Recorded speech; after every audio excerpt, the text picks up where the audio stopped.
কি কখনো কোনোদিন তার নিজের সন্তানকে ভুলে যেতে পারে? সব বেশি আদায় হচ্ছে।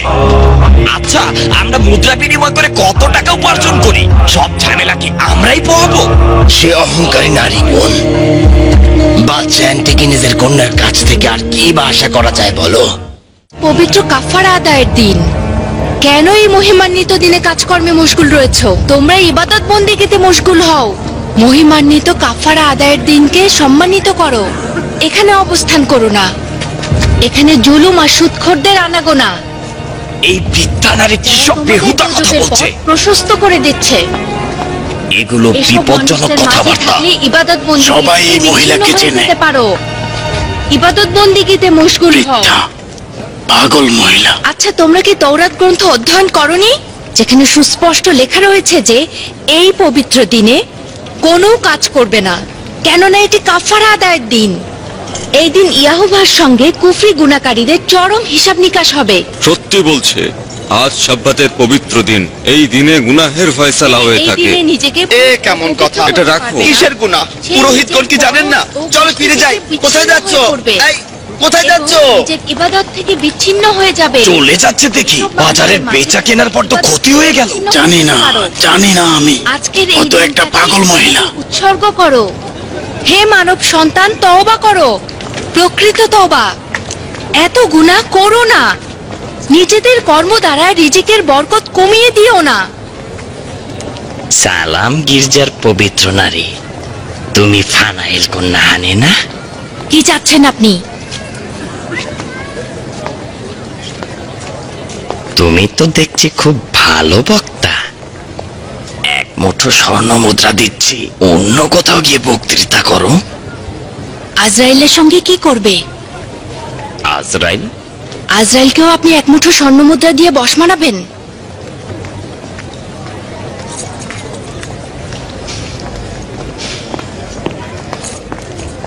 জনাব মিখাইল, এই নারীকে গির্জা থেকে বের করে দিলে আপনাদেরই লাভ হবে। এখানে কুফরিমূলক কথাবার্তা ছড়িয়ে বিদ্বেষ বাড়াবে, আর গির্জার সকল লাভ লোকসান গোল হয়ে যাবে। তাকে বের করে দিন, অন্য কোথাও চলে যাক। আমরাও এই মহিলা দ্বারা আক্রান্ত, কিন্তু আসলে কিছুই করার নেই। এখন ঠিক আছে।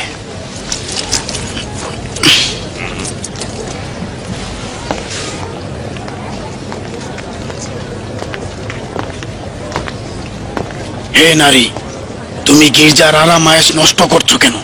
চুপ থাকো, নয়তো তোমাকে এখান থেকে বের করে দিতে আদেশ দেব। তুমি তো দেখছি হেরোডের সেনাবাহিনীর মতোই কথা বলছো। তোমাদের হাতও দেখি সুদখোরদের গুনাহ দ্বারা কলুষিত। এর দ্বারা লোকজনদের আরো বেশি বিভ্রান্ত করছো। আচ্ছা, এটি কি খোদার পবিত্র ঘরের আঙিনা নয়? আচ্ছা, খোদার ফরমান কি শোনা উচিত নয়? সাব্বাতের দিনটিকে হেফাজত করা উচিত নয়? হে ভাই সকল, এই নারীর কথায় কান দিও না। সে কুফরি কথা বলছে। খোদার দিনের কথা আমাদের মুখ থেকে শোনো। আমরা অসংখ্য ধর্মীয় কিতাব পড়েছি। ওইসব কাগজগুলোই কিতাব হয়েছে, আর সেগুলো তোমরা পড়েছো। চতুষ্পদী জন্তুগুলো তোমাদের বইগুলোর খেয়ানত করে চলেছে। পাগল মহিলা একটা, পাগল কথাকার। ভাই সব, তোমরা চলে যাও, নিজেদের কাজে মনোযোগ দাও। কেন ওর মতো মূর্খের কথায় কান দিচ্ছ? আমরা যা বলবো সেটাই একমাত্র সঠিক। নিজেদের কেনা বেচা চালিয়ে যাও, নিজেদের কাজে মশগুল হও। এখানে পুরোহিতগণ রয়েছেন, চলে যাও।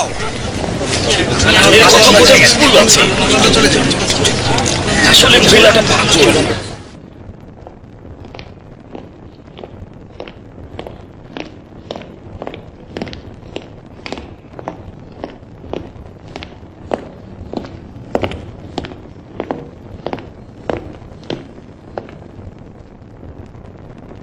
কারারক্ষী এসেছেন বানু। আচ্ছা, কি খবর? বানু মিরিয়াম আগের মতোই চুপচাপ রয়েছেন। আপনাদের আদেশ মাফিক হাজতীদের পোশাক পরিয়েছি এবং রাজপোশাক খুলে নিয়েছি। জাকারিয়ার তরফ থেকে কি কেউ তার কাছে মোলাকাতে আসেনি? না, কেউ না। এমনকি তার খাদেমকে পর্যন্তও দেখা করতে দিচ্ছি না। তার সঙ্গে কারো মোলাকাতের সাহস নেই। এখন সে সম্পূর্ণ একা। এখন কি করছে? কিছুই না, শুধুমাত্র দোয়া পাঠ করছে।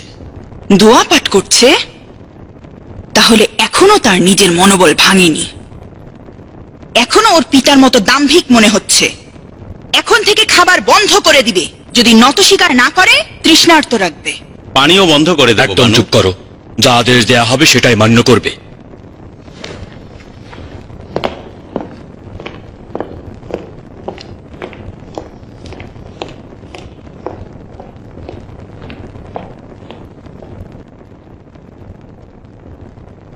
তোমার মনোবল ভেঙে দেব মিরিয়াম, দেখতে পাবে। আপনি কি এখনো তার ব্যাপারে ঘৃণা পোষণ করেই যাবেন? তুমি কেন অসন্তুষ্ট হচ্ছ? মিরিয়াম তো তোমার মা নয়। আমি মিরিয়ামের প্রতি হেরোডের ভালোবাসার কথা জানি। যদি এই ভালোবাসা ঘৃণায় রূপান্তরিত হয় তবে এই আগুনে আমরা সবাই জ্বলে পুড়ে ছারখার হয়ে যাব। বাচ্চাদের মতো করো না অ্যান্টিপিটার। তুমি এই সিংহাসনের পরবর্তী রাজা। এখন থেকে হুকুমতের সকল নিয়ম কানুন শিখে নেওয়া উচিত। মিরিয়াম আমাদের সবচাইতে বিপজ্জনক দুশ্মন।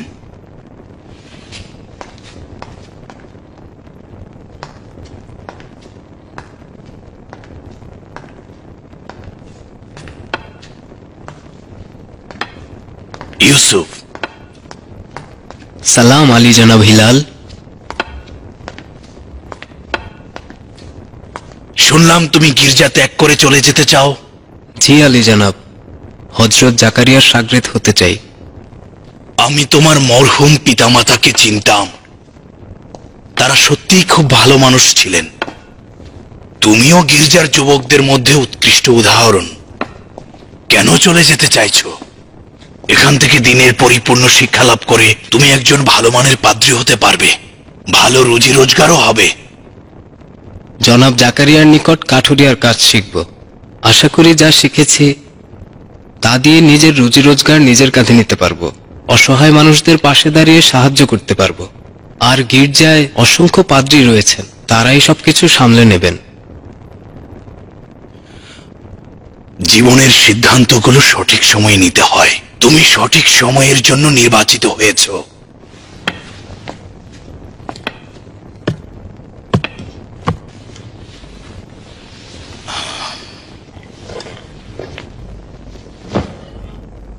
তুমি বুদ্ধিমান ও চতুর ইউসুফজান।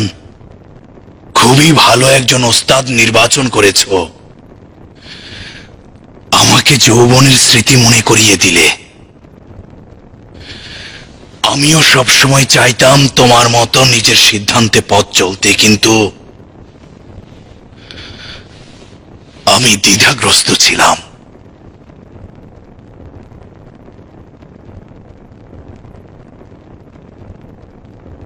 এখন তুমি যেতে পারো।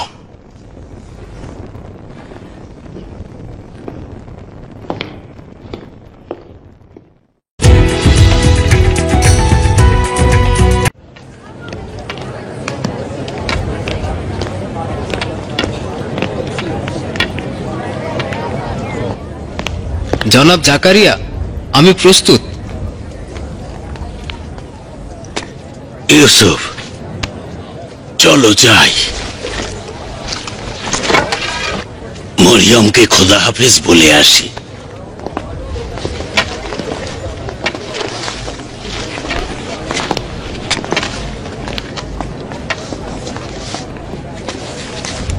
মরিয়ম, মরিয়ম।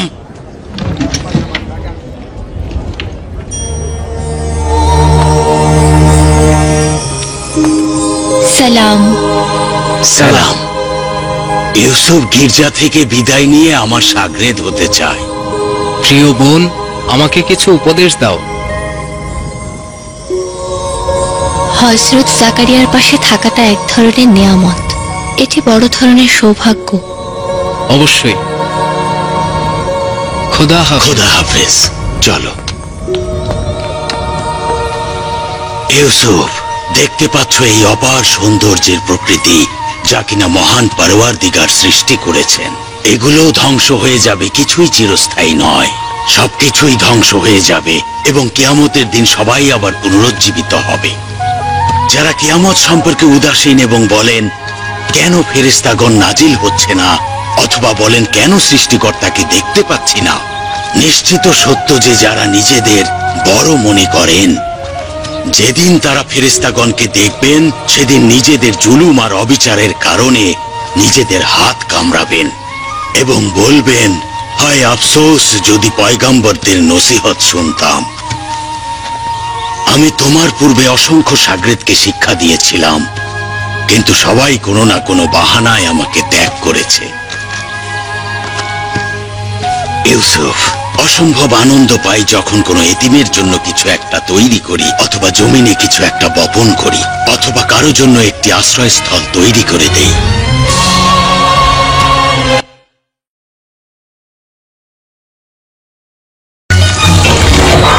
এলিজাবেথ, দেখো দেখো কে এসেছে। ইউসুফ, আমার তো বিশ্বাসই হচ্ছে না, একেবারে সুপুরুষ হয়ে গেছে দেখি। সালাম খানম। সালাম। আপনার খেদমতে হাজির হয়েছে খানম এলিজাবেথ। খোদা তোমার মাকে জান্নাত নসিব করুন, তিনি আজ তোমাকে দেখলে খুশি হতেন। ইউসুফ আমাকে কাজে সাহায্য করার সিদ্ধান্ত নিয়েছে। খুব ভালো। এই চুরিটির দাম মাত্র 3 শাকেল। গত সপ্তাহে তো আমি নিজেই 10 শাকেল দিয়ে কিনেছিলাম। আমাদের খরচ বৃদ্ধি পেয়েছে, হুকুমতের রাজস্ব আর করের দিকে নজর দাও। এটি তো হওয়ার কথা না। আমার মূল শাকেল ফেরত দাও। আমার সব সম্বল ছিল এই চুরি। কিভাবে বাচ্চাদের পেট ভরাবো? তুমি বাচ্চাদের কিভাবে পেট ভরাবে তা আমি কিভাবে বলবো? আমি জানি না। তুমি আমার সাথে না না না, আমি পারবো না। না না না, নিজেরা ঝগড়া করো না। এরা নিজেরা ঝগড়া করছে, দেখে যাও দেখে যাও, এরা নিজেদের মধ্যে ঝগড়া করছে।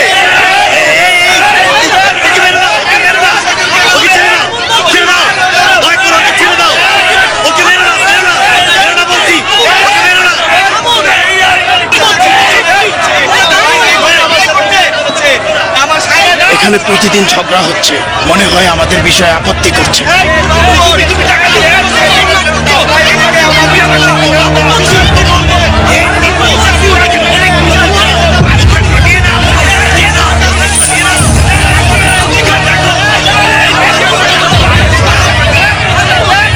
যে গির্জাকে এইসব সুৎখোর ও মুনাফাখোরদের হাতে সুপর্দ করো না তোমরা। ওই সময় উপদেষ্টাগণ বিরোধিতা করেছিলেন এবং বলেছিলেন গির্জা ও খোদার দিনের জন্য টাকা পয়সার দরকার। এখন দেখুন কিভাবে ফিতনা আগুন ছড়াচ্ছে। তখন আমার কথা তো কেউ শুনলেন না।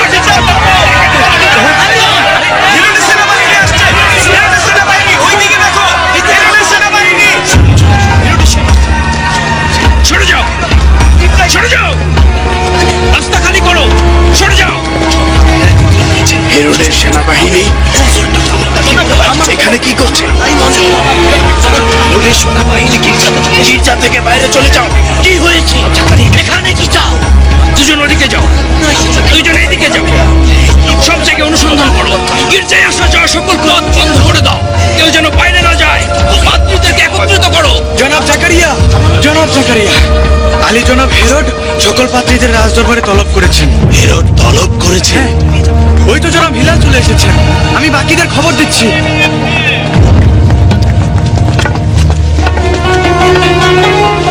জনাব জাকারিয়া, এক্ষুনি আমাদের রাজদরবারে যাওয়া উচিত। ক্ষমা করবেন জনাব হিলাল, জানেন তো এই জুলুমবাজের রাজদরবারে আমি পা রাখবো না।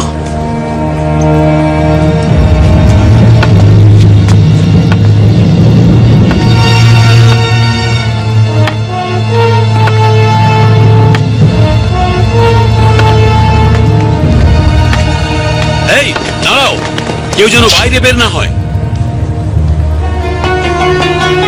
ইনি কে?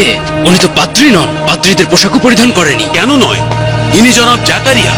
আজও তাকে তো চিনতে পারিনি। জাকারিয়া, ওনাকে বন্দী করার জন্য বিশেষভাবে ফরমান জারি রয়েছে, ওনাকে নিয়ে চলুন। জি জনাব।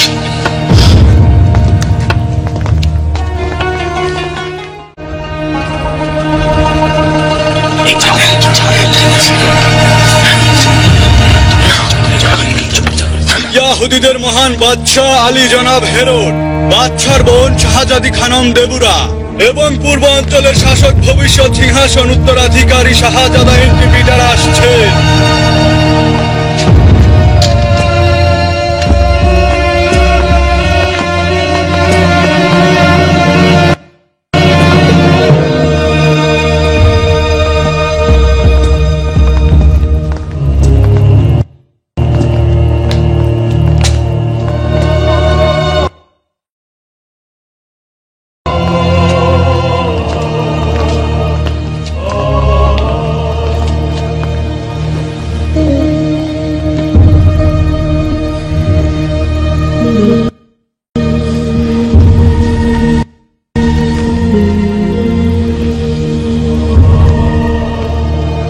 আলী জনাব, জনাব হিলাল এবং গির্জার সকল পাদ্রী এখানে হাজির হয়েছেন আপনার খেদমতে। আচ্ছা, কিন্তু দেখছি এদের মধ্যে এমন কেউ আছেন যিনি বাদশার সম্মানে নতজানু হননি। তাহলে আপনি জাকারিয়া, সামনে আসুন।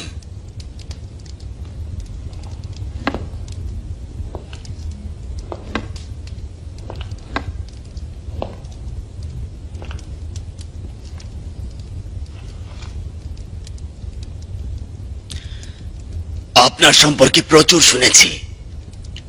আমি তো ভেবেছিলাম আপনি এর থেকেও জোয়ান। সব সময় চাইতাম আপনাকে কাছ থেকে দেখব, যার কিনা গির্জার সকলের সঙ্গে দুশ্মনী রয়েছে এবং সবকিছু থেকে মুখ ফিরিয়ে কাঠুরিয়ার কাজে মশগুল রয়েছে। আপনি নিজেকে পয়গম্বর হিসেবে দাবি করছেন, তাহলে আমার ভবিষ্যৎ সম্পর্কে বলুন। আপনি চুপ করে থাকবেন না, কিছু একটা বলুন।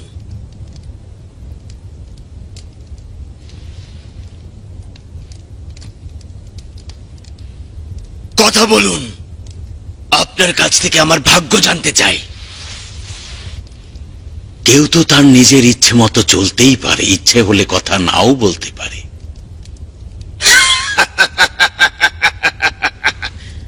আপনার চোখে যে কুদরতের ঢেউ খেলছে তাতে আমাদেরও ভয় পাওয়া উচিত। তাহলে বুঝতে পারলাম অকারণে প্রতিদিন মানুষ আমার নিকট আপনার নামে বিচার নিয়ে আসে না। আলী জনাব হেরোড, আমরা সবাই রাখুন। অধিক গুরুত্বপূর্ণ সিদ্ধান্তের জন্য আপনাদের রায় প্রয়োজন। এই রাজপ্রাসাদের ভেতরে ষড়যন্ত্র হচ্ছিল, সৌভাগ্যবশত তা ব্যর্থ হয়েছে। এই ষড়যন্ত্রের মূল হোতা গ্রেফতার হয়েছে। সিদ্ধান্ত নিয়েছে তাকে কঠিন শাস্তির মুখোমুখি করব। এখন আপনাদের মতামত জানতে চাই।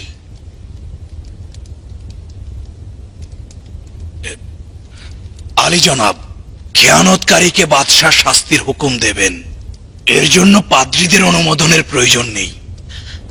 এই দফায় পার্থক্য রয়েছে। তাকে এক্ষুনি নিয়ে এসো।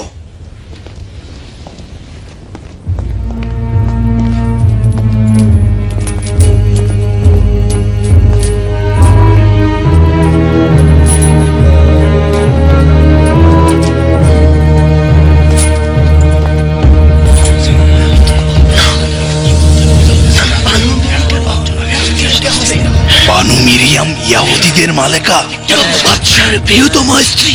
এটা সম্ভব নয়। কথা সংক্ষিপ্ত করছি। অপরাধী মিরিয়াম অ্যান্টিগিনেসের কন্যা। ইয়াহুদি বাদশার বিরুদ্ধে ষড়যন্ত্রের অপরাধে মৃত্যুদণ্ডের আদেশ প্রাপ্ত হয়েছে। কিন্তু আলী জনাব, বানু মিরিয়াম আপনার খেয়ানত করেছে না, এটি বিশ্বাসযোগ্য না। এই ষড়যন্ত্র সম্পর্কে দলিল রয়েছে। আপনার দলিল শুনতে চাইছি বাদশাহ। আপনাদের দলিল শোনাবার জন্য এখানে আমন্ত্রণ জানানো হয়নি। বাদশার উদ্দেশ্য হচ্ছে যে বানু মিরিয়ামের ফাঁসির কারণে যেন দেশের অভ্যন্তরে কোনো প্রকার বিশৃঙ্খলা দেখা না দেয় এবং কোনো প্রকার টুশব্দ ছাড়াই যেন পাদ্রীদের হুকুম অনুযায়ী এটি সংঘটিত হয়। আমরা সবাই মহান হেরোডের সঙ্গে রয়েছি এবং সিংহাসনের বিরুদ্ধে খেয়ানতকারীর যাবতীয় শাস্তির হুকুম আইনগতভাবে পাশ করে দেব। মনে রেখো, তোমরা যে অন্যায় ভাবে হুকুম পাশ করে দিচ্ছ, আল্লাহ পাক কিয়ামতে তোমাদের বিরুদ্ধে হুকুম পাশ করবেন। মহান হেরোডের উপস্থিতিতে তুমি কিনা নসিহত করে যাচ্ছ? আমি আপনাদের মঙ্গল ব্যতীত অন্য কোনো কথা বলবো না। বাদশাহ নিজেই এই বিষয়ে আরো নজর দিলে মঙ্গল হবে বলে আমি মনে করছি। চুপ থাকুন, এখানে এইসব কথা বলার জায়গা নয়। আমি আপনাদের সবার নিকট মৃত্যুদণ্ডের অনুমোদন চাইছি। অনুমোদন দিচ্ছেন?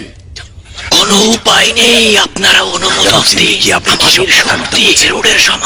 অনুমতি দিলে আপনাদের জন্য একটি গল্প বলতে পারি, যা এই সমস্যার সমাধান করবে এবং আমরা সবাই অদূর ভবিষ্যতে নিয়তির উপরে বিশ্বাস আনতে পারবো। এই গল্পে রয়েছে নীতির কথা। বলুন। একদিন জনাব হিলালের সঙ্গে হযরত ইমরানের খেদমতে গিয়েছিলাম। তিনি বললেন, একজন শক্তিশালী লোক একটি শহরে হুকুমত করছিলেন। তিনি খোদার ইবাদত করতেন না, কিন্তু তার স্ত্রী ছিলেন ইমানদার ও পরহেজগার। সবাই তাকে খুব পছন্দ করত। সেই নারী মেহেরবান, দয়ালু ও মমতাময়ী ছিলেন। সকল প্রজাগণ তাকে অসম্ভব পছন্দ করত। তিনি নিঃস্ব দুস্থদের প্রতি হাত বাড়িয়ে দিতেন। তাদের যে কোনো প্রয়োজনে তিনি ছুটে যেতেন। হাকিমের আশেপাশের লোক এই পরহেজগার নারীর প্রতি প্রচুর হিংসা করত এবং ষড়যন্ত্র করে তার স্বামীর কান ভারী করতে লাগল।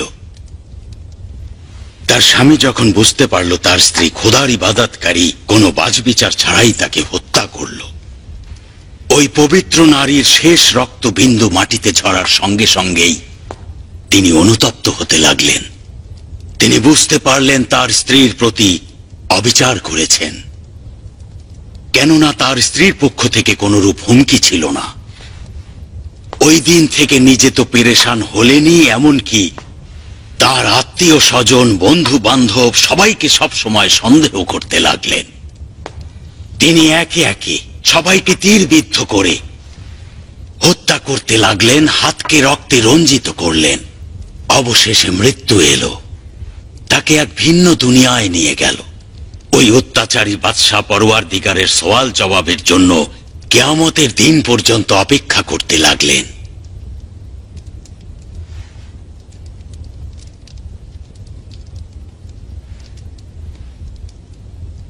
আমার কাছে আপনার ভবিষ্যৎ শুনতে চেয়েছিলেন। আপনাকে বলছি, ভবিষ্যৎ সব সময় আমলের উপর নির্ভর করে।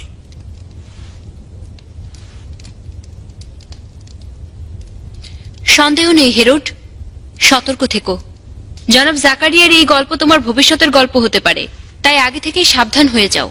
তার কথায় কল্যাণ ও মহব্বত ভিন্ন অন্য কোনো উদ্দেশ্য নেই। নিজের সিদ্ধান্তে অকল্যাণ ডেকে এনো না। যার অন্তরে বিন্দুমাত্র ভালোবাসা অবশিষ্ট থাকবে সে অবশ্যই নাজাত পাবে, তোমার মতো স্বার্থপরের জন্য নয়, তোমার মতো ঠিক এই রকম উচ্চাকাঙ্ক্ষীর জন্য নয়। হায় আফসোস, যদি একটু দেরি করে পৌঁছাতে, তবে আমি তোমার সৈন্যদের হাতে আব্বাজানের সঙ্গে শহীদ হতে পারতাম এবং কখনোই তোমার সহধর্মিণী হওয়ার মতো লজ্জায় পড়তাম না এবং তোমার হিংস্রতার কবলে পড়তাম না। এই রকম জঘন্য লজ্জাজনক জিন্দেগির চাইতে হাজারবার মৃত্যু শ্রেয়। এখন আমার বহুদিনের আকাঙ্ক্ষা পূর্ণ হতে চলেছে। এই অপবিত্র নাপাক হাজত থেকে আজাদ হতে যাচ্ছি। সবাই দেখুন, দেখুন এই খেয়ানতকারী কিভাবে স্বীকারোক্তি দিচ্ছে। দেখুন নিজের ভিতরে পুষে রাখা প্রতিহিংসা কিভাবে ছড়িয়ে দিচ্ছে। দেখুন সকলের মাঝে বিদ্রোহ কিভাবে ছড়াচ্ছে। ওর শাস্তি একমাত্র মৃত্যু।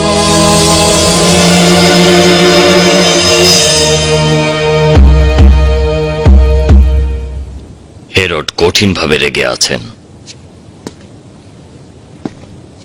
একদিকে বানু মিরিয়ামের আচার আচরণ, অন্যদিকে হযরত জাকারিয়ার কথার কারণে ভীষণভাবে আতঙ্কগ্রস্ত হয়ে পড়েছেন।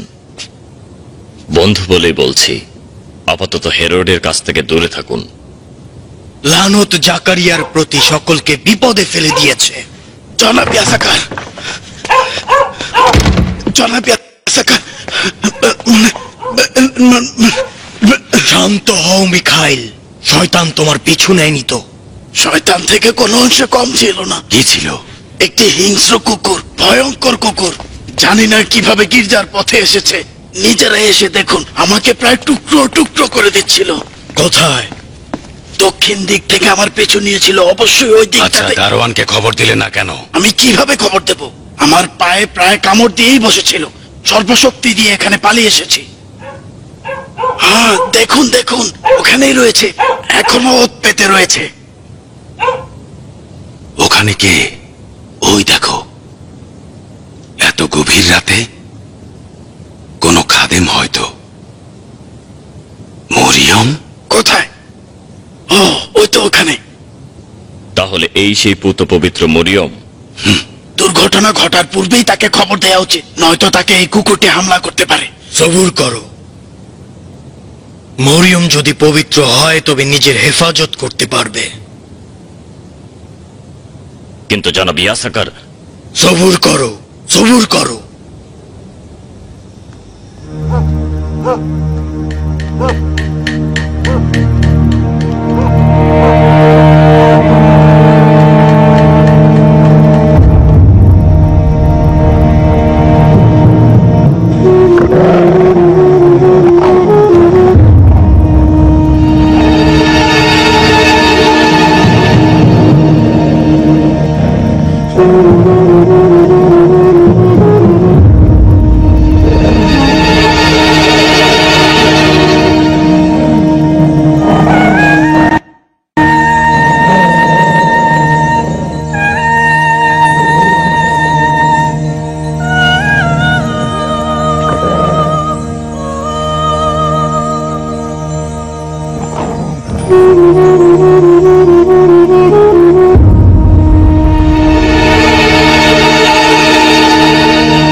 আমার তো বিশ্বাসই হচ্ছে না। অবিশ্বাস্য। তাকে কিছুই বলবো? কুকুরদের নারী ও শিশুদের সঙ্গে কোনো দুশ্মনী নেই।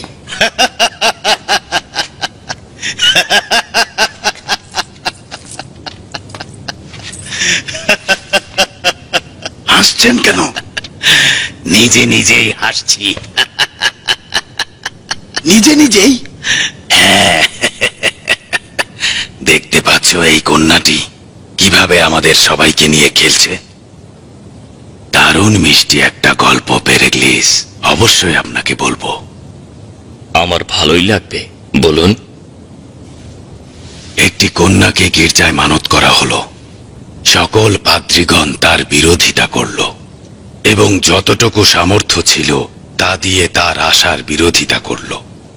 কিন্তু যেদিন দেখলাম সেই কন্যাটি সিঁড়ি বেয়ে উপরে উঠছে, সর্বাত্মকভাবে তুচ্ছ করতে লাগলাম। অপদস্থ করলাম, সে সবার প্রিয় হলো। শাস্তি দিলাম, সে সব কাজ থেকে অব্যাহতি পেল। এখন লোকজন তার কথায় আকৃষ্ট হচ্ছে, আর আমাদেরকে শয়তানের মুরিদ আর শয়তানকে আমাদের দলের লোক ভাবছে। এমন নয় কি জনাব ইয়াসাকার?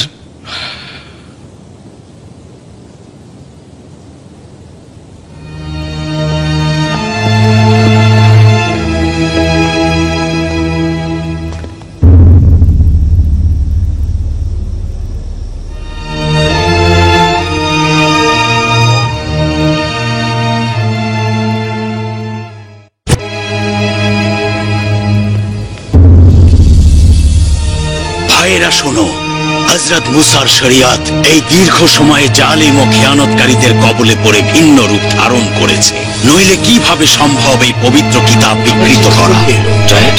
পবিত্র কিতাবে একভাবে মাসালা সমূহ ব্যাখ্যা করা হয়েছে, আর নিজেদের স্বার্থ হাসিলে পাদ্রীরা ভিন্ন ব্যাখ্যা। জনাব জাকারিয়া জলদি আসুন, মরিয়ম ওখানে পড়ে গিয়েছে। মরিয়ম কোথায়?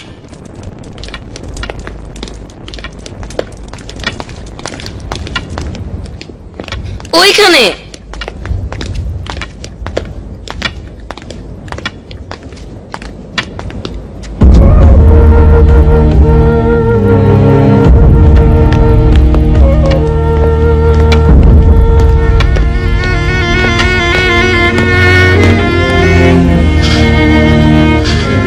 মরিয়ম, মরিয়ম, মরিয়ম, কি হয়েছে?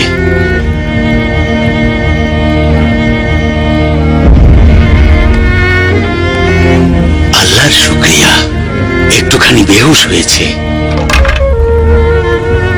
ইউনুস, পানি দাও। নাও। রোজা, নীরব থাকার রোজা।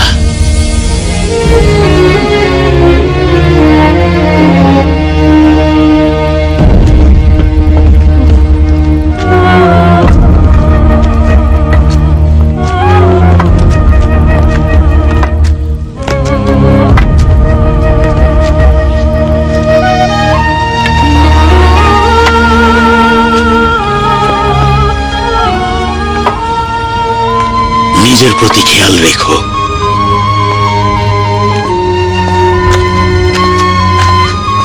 আবার কি হলো?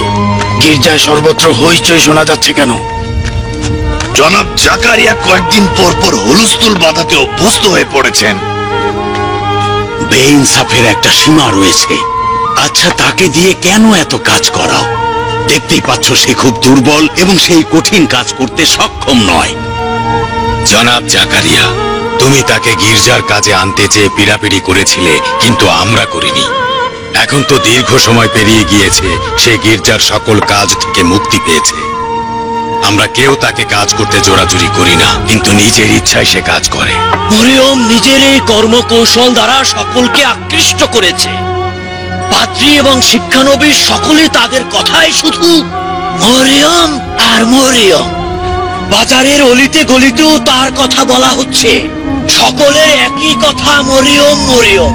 মরিয়ম নাকি একজন পুত পবিত্র নারী। এটি ছাড়া অন্য কোনো কথা নেই।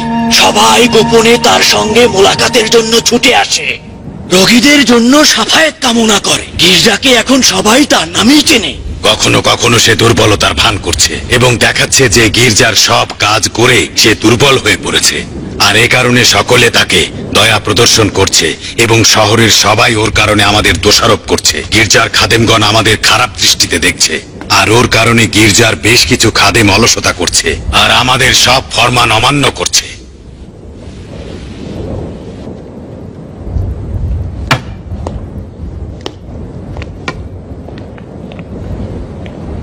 হায় বেচারা বৃদ্ধ, এই মরিয়ম সত্যি সত্যি একজন জাদুকর।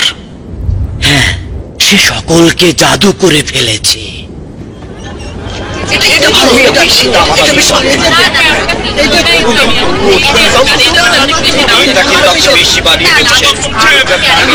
সালাম আলী জনাব মিখাইল, আপনাকে সালাম।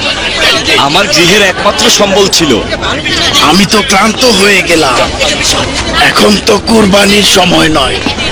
আচ্ছা ঠিক আছে, অনুরোধ করছি এটা যদি গ্রহণ করতেন। খুবই খুশি হব। সালাম।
পবিত্র নারী, অনুরোধ করছি আমাকে বলো তুমি পুত পবিত্র নারী?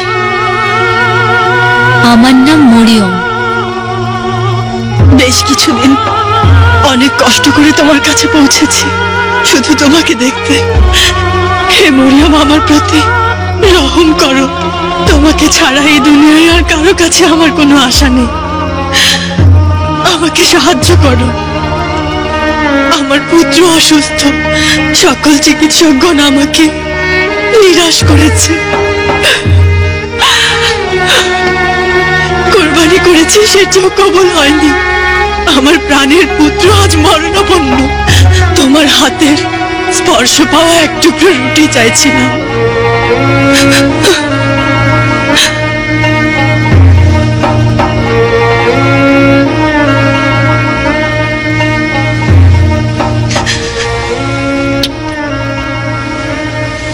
আমি আপনার পুত্রের জন্য দোয়া করব।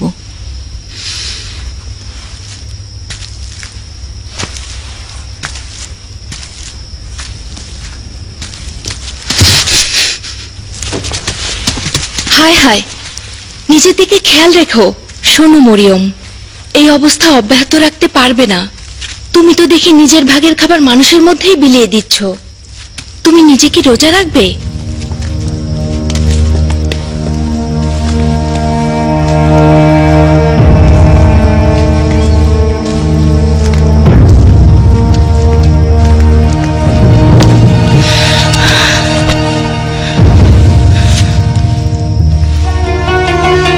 এদেরকে কেউ কেউ কেবল নিজের পুত্রের জন্য ছুটে আসে এমন না মরিয়ম, শুধুমাত্র ক্ষুধা মেটানোর জন্য তোমার কাছে আসে। তোমার কাছ থেকে ওরা রুটি নিয়ে যায় এবং আহার মেটায়, আর তোমাকে বলে যে এগুলো তবারক ও সাফায়াত। আমি জানি, কোনো সমস্যা নেই।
কসম, মরিয়মের শরীর শেষ পর্যন্ত এই ভারসাম্য ধরে রাখতে পারবে না। হায় খোদা, জানি না মরিয়ম কতক্ষণ পর্যন্ত নিজের খাবার অন্যদের মাঝে বিলিয়ে দেবে। ভয় পাচ্ছি ওকে নিয়ে। ও আবার শারীরিকভাবে দুর্বল হয়ে যাবে না তো? এখনই তার কাছে যাচ্ছি।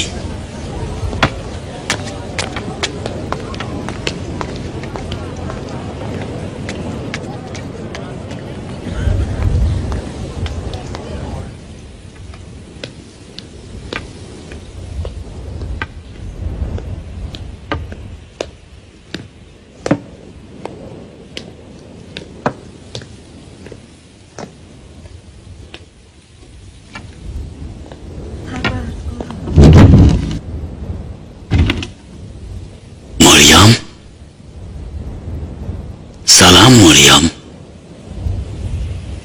ইবাদতে মশগুল রয়েছ। বিঘ্ন ঘটাবো না, ইবাদত বান্দেগীতে দিন কাটাও।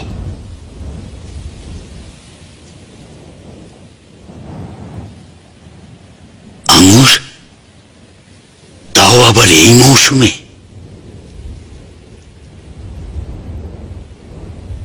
কে আবার তার জন্য এগুলো এনেছে?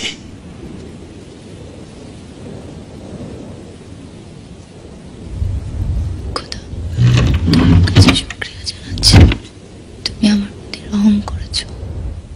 তুমি আমার জন্য এইসব ফলমূলাদি পাঠিয়েছো। তোমার অশেষ রহমত, তোমার অশেষ কৃপা, তোমার কাছে আমি অশেষ শুকরিয়া আদায় করছি।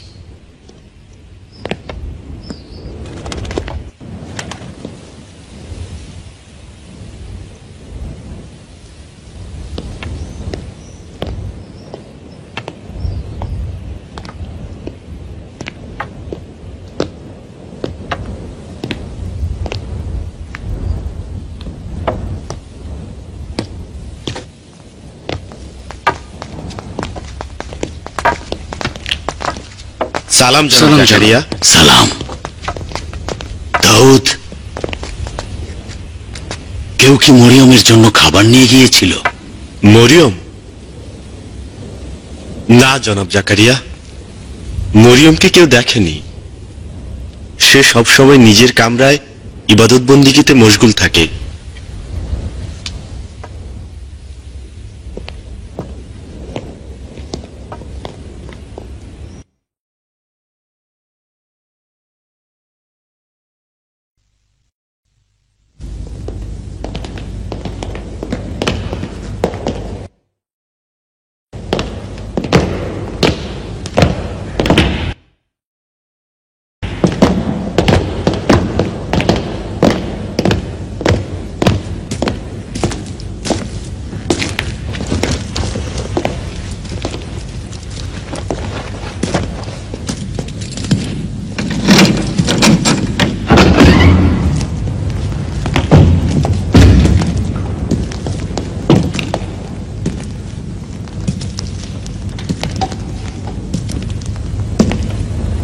তার অবস্থা কেমন?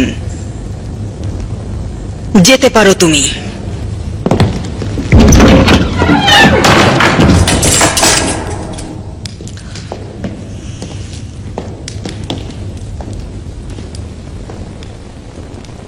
হেরোড নিজের সর্বশেষ সিদ্ধান্ত নিয়েছে। তোমার মৃত্যুদণ্ডের সিদ্ধান্ত নেওয়া হয়েছে। হেরোডের সঙ্গে কথা বলতে চাই।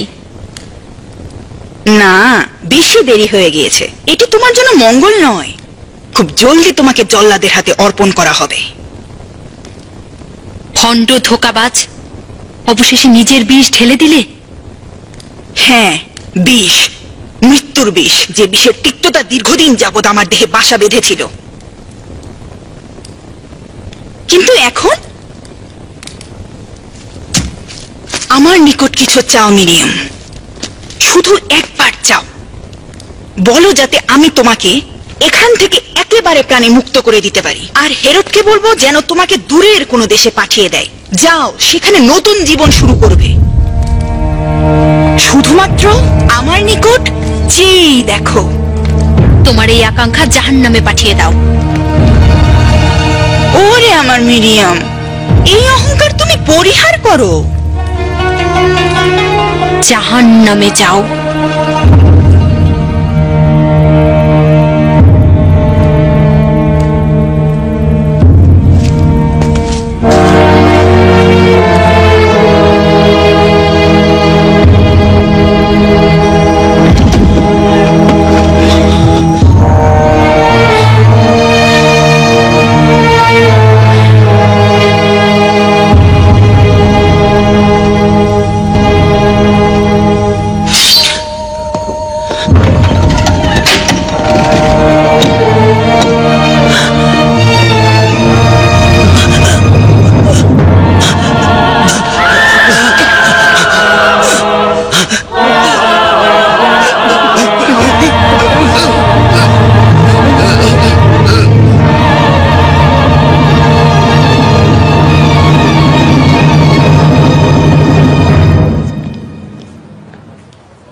তোমাদের তো এই শহরে কখনো দেখিনি। বিদেশি? বাইতুল আল হাব থেকে এসেছি। বাইতুল আলহাব এত দূরের পথ থেকে কাউকে দেখতে এসেছো কি? না, এখানে আমাদের কেউ নেই। বাদশাহের গুপ্তচর বাহিনী বিদ্রোহের অপরাধে আমাদেরকে নিজেদের বাড়ি ঘর ছাড়তে বাধ্য করেছে। সব জায়গায় আগুন ধরিয়ে দিয়েছে, আমাদের ধন সম্পদ লুটে নিয়েছে। আমাদের স্বামী সন্তানের কোনো খবরাখবর নেই। আমরা এই শহরে এসেছি হয়তো তাদের খুঁজে পাবো বলে। নিশ্চয়ই ক্ষুধার্ত। তোমরা আমার সঙ্গে এসো, এসো। সাবধানে।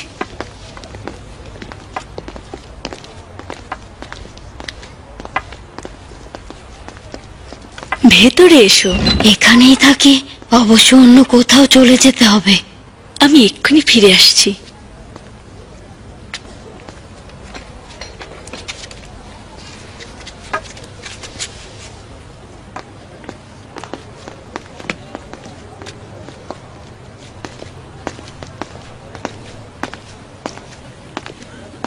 তোমরা এখানে কি করছো? এই বাড়ির মালিকের অপেক্ষায় রয়েছি। এলিজাবেথ তার আত্মীয় স্বজন নাকি? বন্ধা নারী, কোনো বাচ্চা কাচ্চা নেই। এই শহরে সবাই এটি জানে। এই মেহেরবানি হৃদয় থেকে নয়, কিন্তু সে বাচ্চা না থাকার লজ্জা ভুলে থাকতে চায়। আর তার স্বামী জাকারিয়া নিজেকে পয়গম্বর হিসেবে দাবি করে।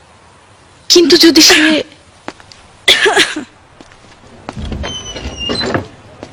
ও সালাম, তোমার মেহমানদারি নষ্ট করবো না। খোদা হাফেজ। এই নাও, খোদা আপনাকে বরকত দান করুন। খোদা হাফেজ।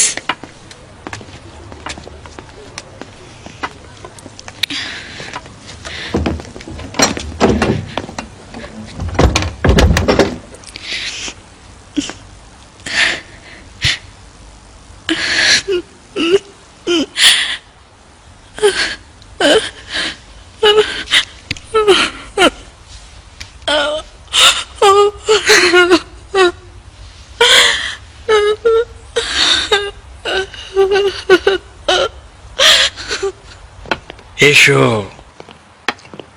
এস্তার, এস্তার,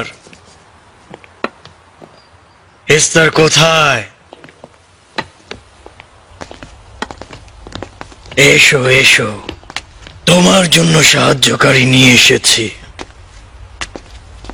এদের দেখো, মনে হচ্ছে দীর্ঘদিন এই কানিজরা খাবার দাবার খায়নি। এদেরকে খাবার দাও, হাত পা ধৌত করে এই বাড়িতে বসবাসের নিয়ম কানুন শিক্ষা দিয়ে নাও। এদেরকে অন্দর মহলে নিয়ে যাও। ভেতরে এসো।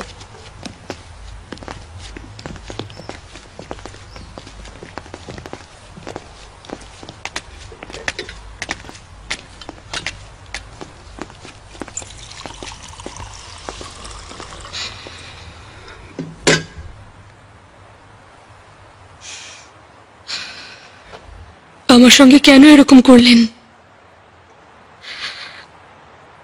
এত বছর ধরে সংসার করার ফল কি এই পেলাম? আচ্ছা, আমি কি আপনার যোগ্য স্ত্রী ছিলাম না? আমি কি আপনার সংসারে কোনো ভূমিকা রাখিনি? আপনার সুখে দুঃখে কি আমি সব সময় আপনার পাশে ছিলাম না?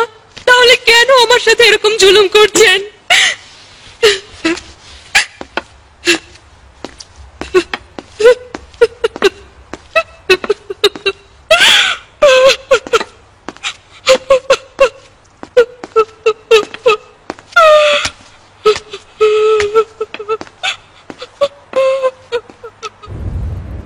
যদি তারা হামলা করতে চায় তবে সরাসরি পূর্ব সীমান্ত দিয়ে হামলা করবে।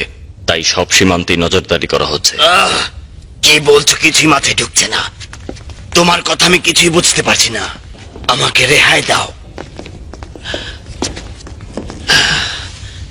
ঈশ্বরের দোহায় আমার নিকট কি চাও বলো। আব্বাজান, শান্ত হন। জানি না কি বলবো। শান্ত হন।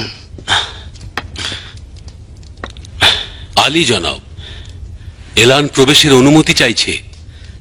এলান? এলান সে আবার কে? আলী জনাব, সে আপনার একান্ত বিশ্বস্ত সিপাহী, যাকে আপনি ব্যক্তিগত কাজে পাঠিয়েছিলেন। আচ্ছা, ঠিক আছে, যাও ওকে আসতে বলো। জি জনাব। আপনার বিশ্রামের প্রয়োজন আব্বাজান।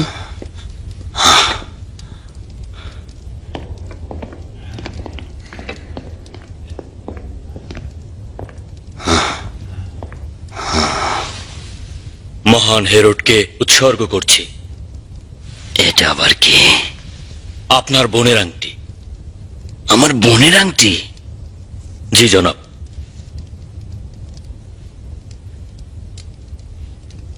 এই আংটি তোমার কাছে কেন? আপনি যে দায়িত্ব অর্পণ করেছিলেন মহান হেরোড,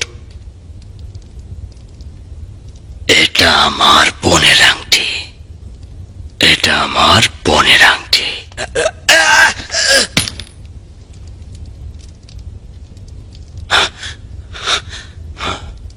কি বলছো? তাহলে ওই বদনারীকেও কতল করেছো? মিরিয়াম জানকে খবর দাও, এসে দেখো কিভাবে প্রতিশোধ নিয়েছি। আলী জনাব, কিন্তু বানু মিরিয়াম তো আর জীবিত নেই। আব্বাজান কি ভুলে গিয়েছেন যে আপনার সহধর্মিণী মৃত্যুদণ্ড পেয়েছে? মৃত্যুদণ্ড? জি। কি বলছো, মৃত্যুদণ্ড? কিন্তু সে তো একেবারেই নিষ্পাপ ছিল।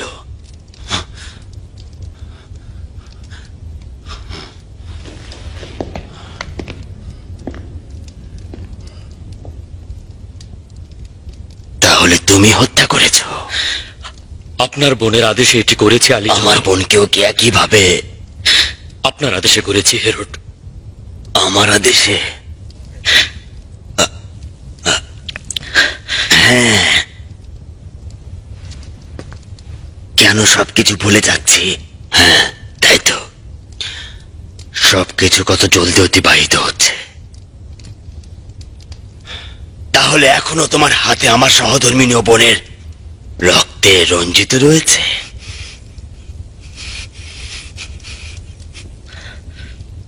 উত্তর দাও। জি আলী জনাব।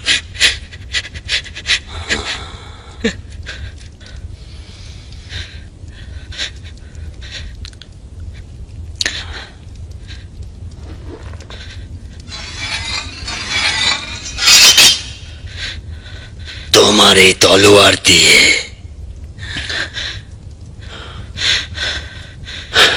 হয় এই তলোয়ার দিয়ে গর্দান ছিন্ন করেছ,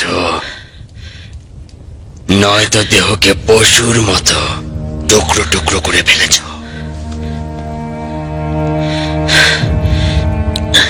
আফসোস,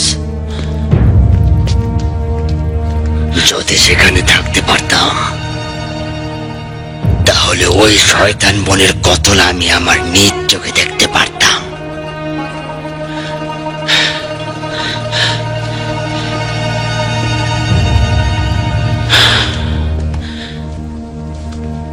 বিগত কিছুদিন যাবৎ ভুলে যাওয়া রোগী পেয়ে বসেছে।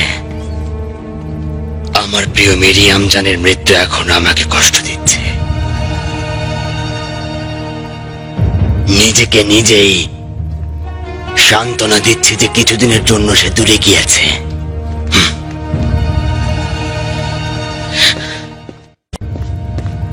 অ্যালান, ওই আংটিটা নিয়ে যাও, এটি তোমার হাদিয়া।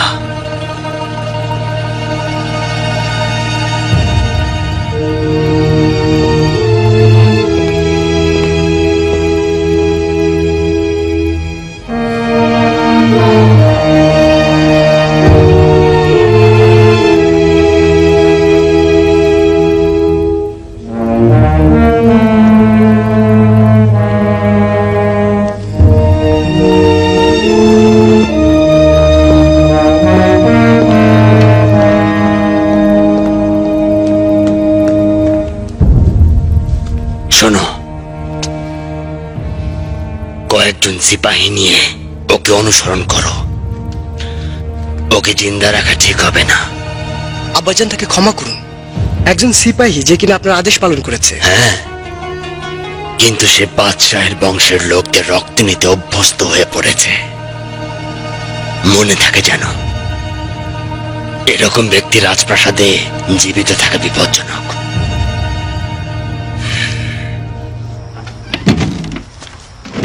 এসেছেন? হ্যাঁ এলিজাবেথ, কি হয়েছে, এমন করছো কেন? শোক অনুষ্ঠান থেকে আসলাম।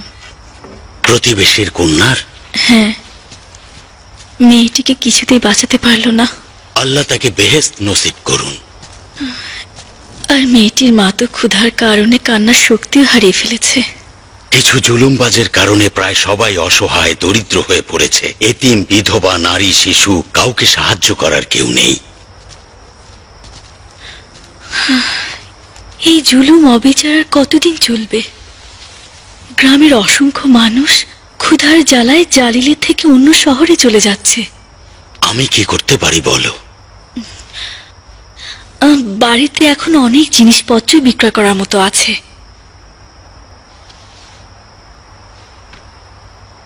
তোমার কাছে আমি লজ্জিত, এই গৃহে অসম্ভব ত্যাগ করে যাচ্ছ।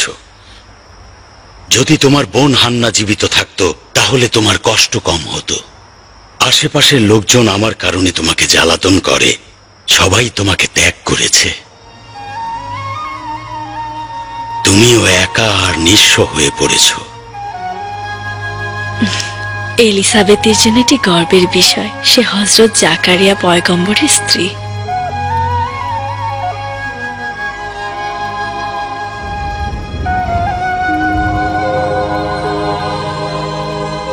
হে মহান পরওয়ারদিগার, তুমি পুত ও পবিত্র, তুমি মেহেরবান ও রউফ, তুমি সমস্ত বান্দাদের জন্য রয়েছ। অপবিত্র কারো স্থান তোমার দরবারে নেই হে খোদা। রাত দিন তোমার জিকির আজগার করি, যেন পুত পবিত্র হতে পারে। কিন্তু যদি নিজের ভেতরের অপবিত্রতা দূর করতে না পারি, তবে সমস্ত জগৎ আমার নিকট বৃথা। আমাকে ওই রকম ভাবে পবিত্র করে দাও যেন তোমার সকল বান্দাদের প্রতি মেহেরবান হতে পারি।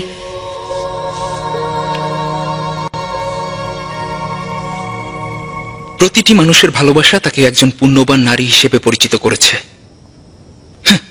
চিন্তা করে দেখুন, একটি 16 বছরের কন্যা জাকারিয়া যার পৃষ্ঠপোষকতা করছে, মরিয়ম এখন অপ্রতিরোধ্য হয়ে উঠছে। প্রথমে জাকারিয়ার জনপ্রিয়তা নষ্ট করে দিতে হবে। যদি জাকারিয়া সকলের চোখে তুচ্ছ হয়ে যায়, তবে মরিয়মের বিরুদ্ধে নকশা করা যাবে।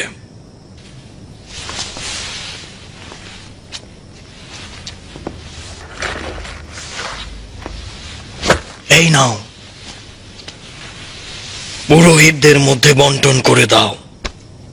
তাদের সকলকে বলবে জেরুজালেম, জালিলে, সমস্ত জায়গায় ছড়িয়ে ছিটিয়ে যেতে। জনগণের মধ্যে প্রচারণা চালাবে যে জাকারিয়া ভণ্ড।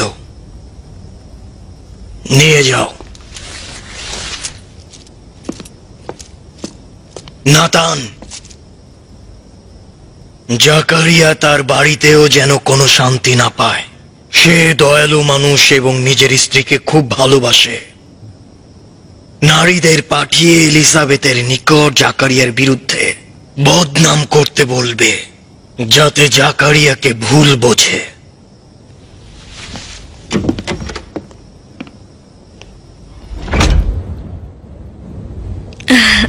খোশ আমদিদ, অনেকদিন হলো একে অপরকে দেখি না, মনে হচ্ছে আমাদের ভুলেই গিয়েছো। খানম এলিসাবেথ, আমরাও কিন্তু তোমাকে দেখার জন্য অস্থির ছিলাম। উত্তম হচ্ছে চলো অতীতগুলো ভুলে যাই। হ্যাঁ, জেরুজালেমের কথা বলো। অনেকদিন হলো সেখানে যাওয়া হয়নি। কেমন আছে মরিয়ম? তাকে দেখতে যাও। মরিয়ম, কেন তোমার স্বামীকে জিজ্ঞেস করো না? সে তো মরিয়মকে নিজের কন্যার মতোই সবসময় দেখাশোনা করে আসছে। সম্ভবত নিজের সন্তান না থাকার কারণে এরকম করছে। সন্তান না থাকা বড় একটি বেদনার বিষয়। হ্যাঁ, এলিসাবেথ নিজেই পেরেশানিতে রয়েছে, তাই নয় কি এলিসাবেথ? অবশ্য তুমি কখনোই মা ছিলে না, তাই সন্তান থাকা যে মায়ের জন্য কিরকম আনন্দের তা বুঝবে না। কিন্তু জাকারিয়ার জন্য ভীষণ মুশকিলের। সম্ভবত এই কারণেই মরিয়মকে অসম্ভব ভালোবাসে। যখন তুমি কোনো কিছুই করতে পারছো না, তখন আরেকজনকে বিয়ে করতে বলতে, যাতে জাকারিয়া সন্তানের পিতা হতে পারতো। জানো সে সন্তানের জন্য কতটা কাতর? যদি জাকারিয়া সন্তান জন্মদানে অক্ষম হয়, আমরা তো জানি না খানমেস্তার। চুপ করো গোলদা। পয়গম্বর জাকারিয়া মোটেই অক্ষম নন। যদি সে অক্ষম হতো তবে খোদা তাকে নির্বাচিত করতো না। এটা এলিসাবেথের অক্ষমতা।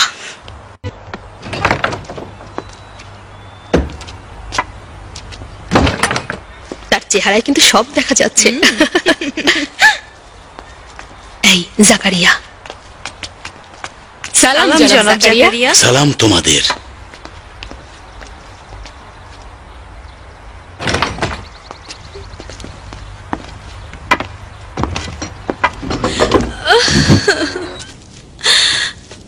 সালাম এলিসাবেথ।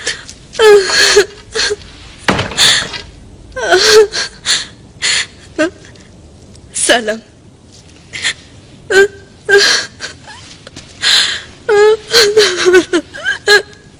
এলিসাবেথ, কি হয়েছে?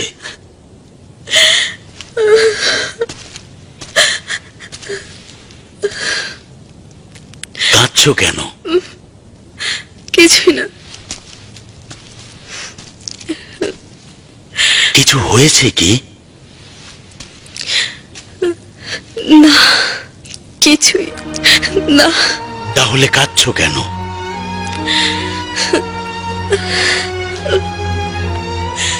আচ্ছা, এই নারীগুলো কি বললো? না, নতুন কিছু বলেনি। ওই একই অপবাদ দিচ্ছিল। আমি নাকি বাজা মহিলা, কোনো সন্তান জন্ম দিতে সক্ষম নই।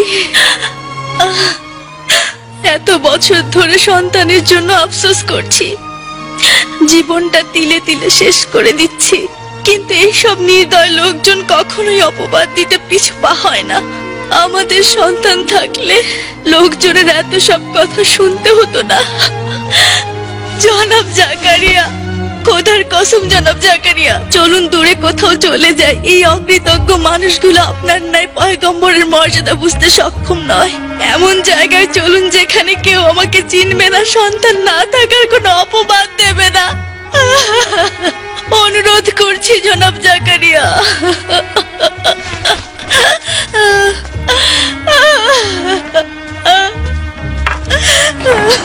তারা ওদের শিক্ষা দিয়ে আসে। যাবেন না জাকারিয়া, দয়া করুন যাবেন না। ওদের নিকটে না যাওয়াই ভালো। ওদের হাত থেকে আমাদের কখনোই রেহাই নেই।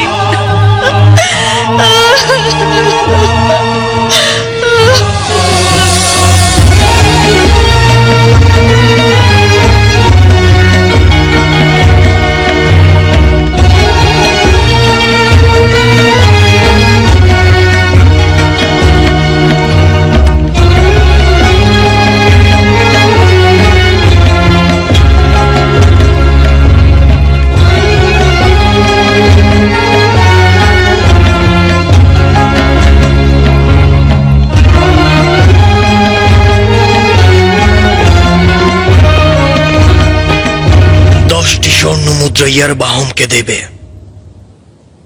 আর 6টি স্বর্ণ মুদ্রা মিখাইলকে দেবে, আর 2টি স্বর্ণ মুদ্রা দেবে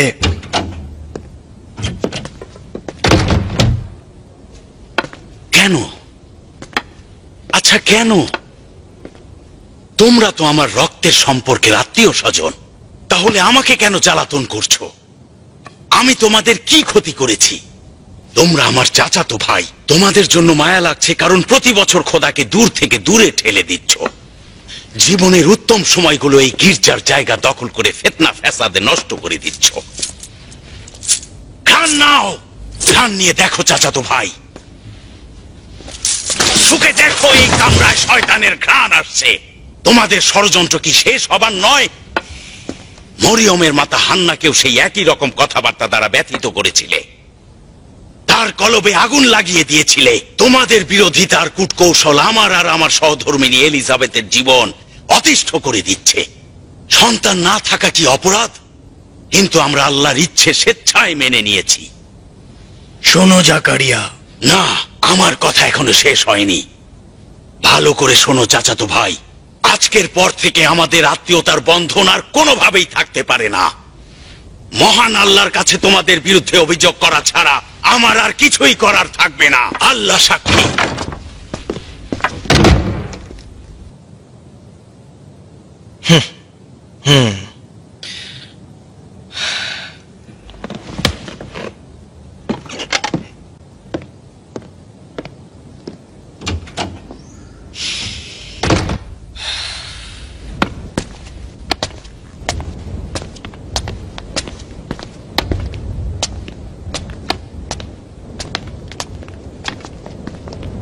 একটু দাঁড়ান জনাব জাকারিয়া। আসবেন আর যা ইচ্ছা তাই বলে চলে যাবেন? এখন আমরা শয়তানের অনুসারী, তাই না? আমরা হান্নার কলিজায় আগুন দিয়েছি। এখন আমাদের আপনার কথায় চলা উচিত, তাই না? মনে হচ্ছে নিজের হুঁশজ্ঞান সব হারিয়ে ফেলেছেন জনাব জাকারিয়া। আপনি কি জোর করে মরিয়মকে এই গির্জায় নিয়ে আসেননি? এবং তার মায়ের মৃত্যুর কারণও কি এই বিচ্ছেদ ছিল না? আপনি কি শহরে ও গির্জায় সকল মানুষের কাছে হাসি ঠাট্টার পাত্র নন, কিন্তু এখনো অব্যাহতভাবে নিজের পয়গম্বরের দাবি করে যাচ্ছেন? যদি সত্যি তাই হয়, তবে কেন সন্তানের পিতা হতে পারছেন না? কেন আপনার খানদান নির্বংশ থাকছে? সবাই তো জানে আপনার মৃত্যুর পর এমন কেউ অবশিষ্ট নেই যে আপনার গৃহে বাতি জ্বালাবে জনাব জাকারিয়া। আপনি একা, এবং একাকী বৃদ্ধ মানুষ। সব কাজে অক্ষম হয়ে গিয়েছেন। মৃত্যুর ছায়া আপনার ওপর পড়েছে। নিজের দিকে তাকান। সব কাজে অক্ষম হয়ে গিয়েছেন। মৃত্যুর ছায়া আপনার ওপর পড়েছে। নিজের দিকে তাকান। দেখুন আপনার চুলগুলো সাদা হয়ে গিয়েছে। চিন্তা নেই, আর বেশি দিন আপনার জন্য অবশিষ্ট নেই। সময় নেই জনাব জাকারিয়া, কোনো সময়ই নেই। ধৈর্য ধরো ইয়াহুয়াকিয়াম। নাতান, কি বলছো বুঝতে পারছো? নিজের পুরনো ওস্তাদের নিকট লজ্জা হচ্ছে না? ওহে জাকারিয়ার ভক্তকুল, তার পক্ষে প্রতিবাদ করছো? বলো, যদি মিথ্যা বলি বলো জাকারিয়ার কোনো উত্তরসূরি রয়েছে? বলো যেন একটু হাসতে পারি।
আল্লাহ, অসংখ্যবার চুপ থেকেছি, তাদের তিক্ত কথা রক্তাক্ত কলিজা দ্বারা হজম করেছি।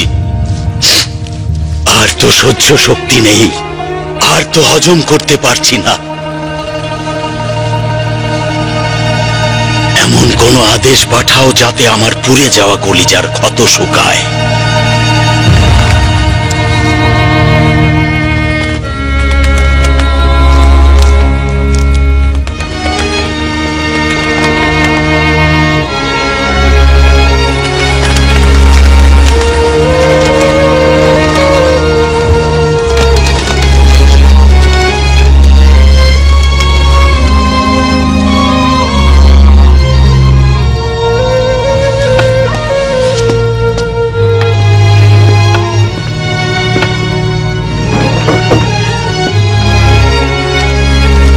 সালাম মারিয়াম।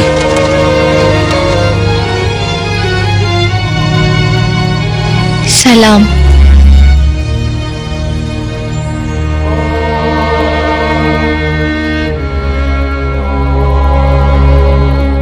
মারিয়াম, আমাকে বলো এই ফলগুলো, এই খাবারগুলো কোথা থেকে আসে?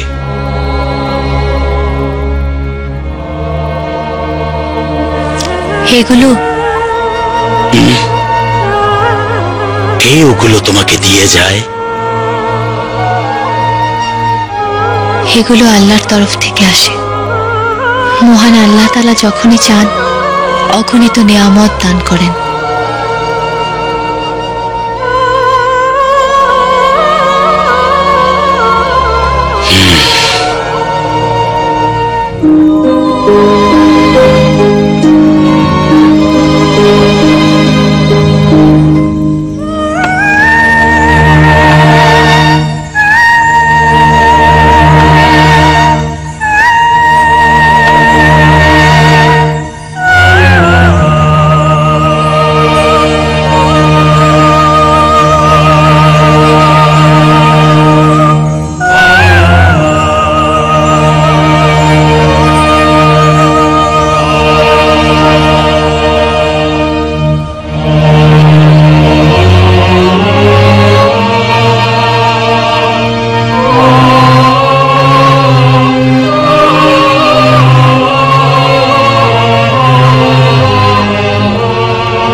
অগণিত নিয়ামত দান করেন, অগণিত।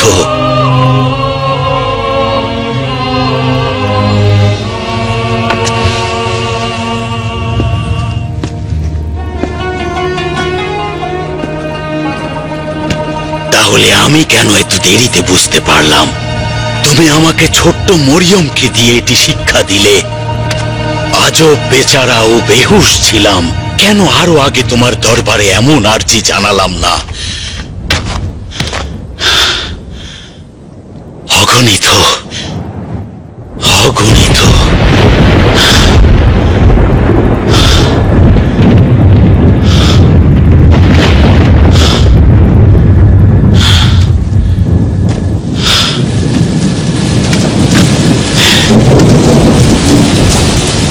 হে পরওয়ারদিগার, আমি ইমরানকে এত বেশি পাক পবিত্র দেখেছি যে নিজেই মাঝে মাঝে অসংলগ্ন হয়ে পড়ি।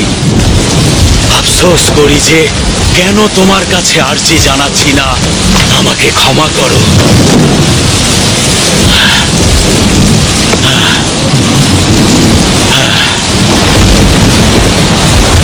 হে ইলাহি পাক, ক্ষমা করো, আমাকে ক্ষমা করো।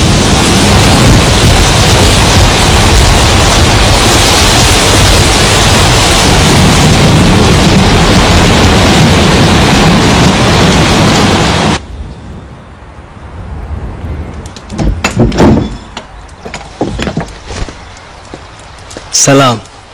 সালাম। জনাব জাকারিয়া এখনো আসেননি? না, এখনো আসেনি। গতকাল থেকে কোনো খবর পাইনি। কিন্তু আজ তো তার কুৎসু লাগতাসে যাওয়ার পবিত্র দিন। অনেক বছর পর তিনি আজ পবিত্র কুৎসের মূল ফটকে প্রবেশ করবেন। অবশ্যই তার গির্জায় যাওয়া উচিত। আসবেন, অবশ্যই তিনি আসবেন। ওনার দেরি হওয়ার কথা নাকি? ওনার কি দেরি করেন? না, উনি কখনোই দেরি করেন না। রাস্তায় আছেন, চলে আসবে। তো আসবে, রাস্তায় আছেন, আসবে, চলে আসবে। হ্যাঁ, আসবেন। কেমন হয় যদি একজন সিদ্দিকিয়ানকে পাঠিয়ে তাকে নিয়ে আসি? এরকম দেরি করে না, আমি জানি। আলী জনাবান, অবশ্যই আসবে। আমরা উৎসবের জন্য এর থেকে বেশি অপেক্ষা করতে পারবো না। সময় চলে যাচ্ছে।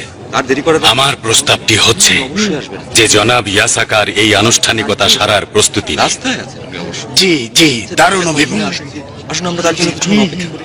আচ্ছা আচ্ছা, দেখুন তিনি নিজে এসেছেন। চলে আসছেন। এই আসছেন? হ্যাঁ, ওই যে কোথায়? হ্যাঁ, কোথায়? দেখুন আপনারা, জাকারিয়া এসেছে। হ্যাঁ, তিনি চলে এসেছেন। অবশেষে উনি আসলেন। এত হয়রান ও পেরেশান লাগছে কেন?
এবং ওই সময় হযরত জাকারিয়া নামাজের মেহরাবে দাঁড়ালেন এবং বললেন, ওহে পরওয়ারদিগার, আমি নিজের পরে আমার চাচাতো ভাইদের নিয়ে ভীত, কিন্তু তোমার অনুগ্রহ দরিয়া সম, যাকে ইচ্ছা দয়া করতে পারো। অতএব আমাকে একটি সন্তান দান করো, যে কিনা আমার উত্তরসূরি এবং হযরত ইয়াকুবের সিলসিলা বজায় রাখবে, আর তোমার সন্তুষ্টি অর্জনে ইবাদত বন্দেগী করবে। অতএব ফেরেশতাগণ তাকে আহ্বান জানিয়ে বললেন, হে জাকারিয়া, হে জাকারিয়া, আপনি সুসংবাদ প্রাপ্ত হয়েছেন, আপনাকে ইয়াহিয়া নামের একটি পুত্র সন্তান দান করা হবে।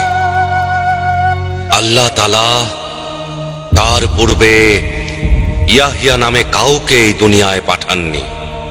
হযরত ইয়াহিয়া আল্লাহ তাআলার পক্ষ থেকে সত্যের অনুসারী, হযরত ঈসার আগমনকে ত্বরান্বিত করবেন। অতঃপর জাকারিয়া বললেন, হে পরওয়ারদিগার, আমি কিভাবে পিতা হব? এই বৃদ্ধ বয়সে আমি তো মৃত্যু পথযাত্রী, আর আমার সহধর্মিনী তো বাঁচা। মহান আল্লাহ তাআলার তরফ থেকে ফরমান এলো, আল্লাহর ফরমান বাস্তব হিসেবে নাজিল হবে। তিনি যা চান সেটি তার জন্য অতি সহজ হয়ে যায়। যেমন ভাবে আপনি পূর্বে ছিলেন না, কিন্তু আপনাকে সৃষ্টি করা হয়েছে, আপনি সুসংবাদ প্রাপ্ত হচ্ছেন, কেননা আপনার সন্তান আপনার কওম ও গোষ্ঠীর জন্য অভিভাবক হিসেবে আবির্ভূত হবে। আল্লাহ তাআলা তাকে সেই হিকমত দিবেন, সে বাল্য বয়সে নবুয়ত প্রাপ্ত হবে।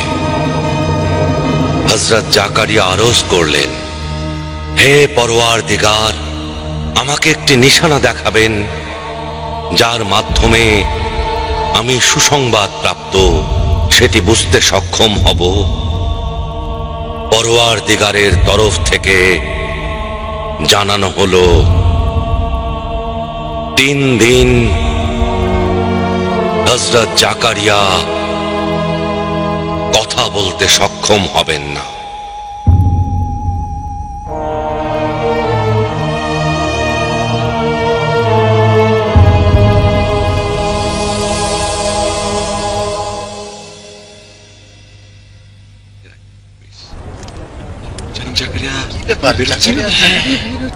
ওনার তো বের হওয়ার কথা ছিল, তাহলে কোথায় গেল? ওনার বের কেন বাইরে বেরিয়ে আসছে না সিদ্দিকিয়া? মনে হয় অদৃশ্য হয়ে গেছে, নয়তো কোনো দুর্ঘটনা ঘটেছে। শেষ পর্যন্ত কি হলো? প্রবেশ করার সময় বেসামাল অবস্থায় ছিল। সাধারণত এত দেরি হয়।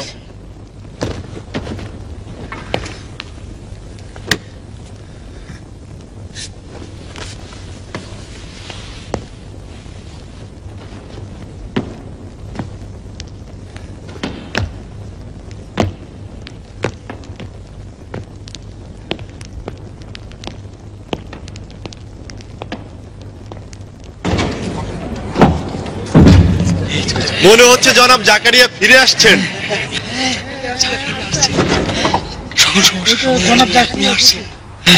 নিশ্চয়ই কোনো একটা ভালো খবর নিয়ে আসবেন, সুসংবাদ অবশ্যই বয়ে নিয়ে আসবেন। না না তিনি আমাদের মাঝে ফিরে এসেছেন। ওনাকে কেমন জানি দেখাচ্ছে, একটু শুনুন কি বলছেন। হ্যাঁ বলুন জনাব জাকারিয়া, আমরা আপনার কথা শোনার জন্য উদ্গ্রীব হয়েছি। বলুন। হ্যাঁ বলুন, কথা বলছেন না কেন? হ্যাঁ কিছু শোনা যাচ্ছে না কেন? হ্যাঁ কিছু বলছেন। ওই ওনার কথা বোঝা যাচ্ছে। আজও কথা বলছে না কেন? কথা বলছে না, কি হলো? শুনতে পাচ্ছেন? কি হয়েছে? হ্যাঁ কি হয়েছে? হ্যাঁ কি বলতে চান? কি হলো জাকারিয়া? জনাব জাকারিয়া আপনার কথা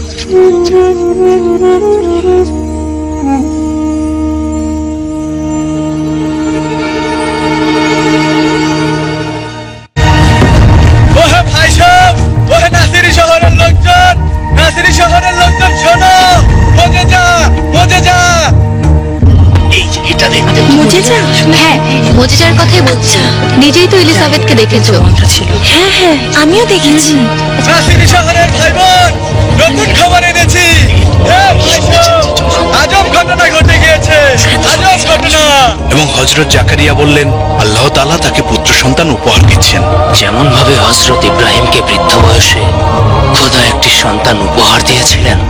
হ্যাঁ, আল্লাহ তাআলা জাকারিয়ার সন্তানের নাম পর্যন্ত বলে দিয়েছেন। পুত্র সন্তানটির নাম হবে ইয়াহিয়া।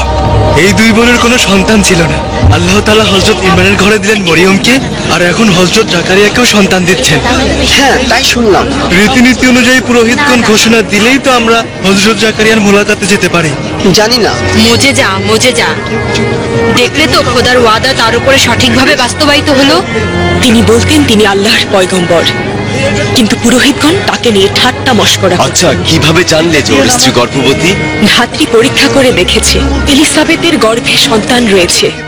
আল্লাহ তাআলা তাকে সন্তানের সুসংবাদ দিয়েছিলেন এবং তিনি এই সুসংবাদ সবাইকে জানাতে চাইলেন, কিন্তু তার কণ্ঠনালী দিয়ে কোনো শব্দ বের হচ্ছিল না। 3 দিন পর আল্লাহর হুকুমে তিনি কথা বলতে সক্ষম হলেন। আমি চেয়েছিলাম সন্তানটির নাম তার পিতার নামে হবে, কিন্তু জাকারিয়া তখনও কথা বলতে পারছেন না। একটি লেখার ফলক চাইলেন, তার উপরে লিখলেন ইয়াহিয়া। বললাম আপনার খানদানে এরকম কারো নাম নেই। হঠাৎ কথা বলতে শুরু করলেন এবং আল্লাহ তাআলার প্রশংসা করলেন।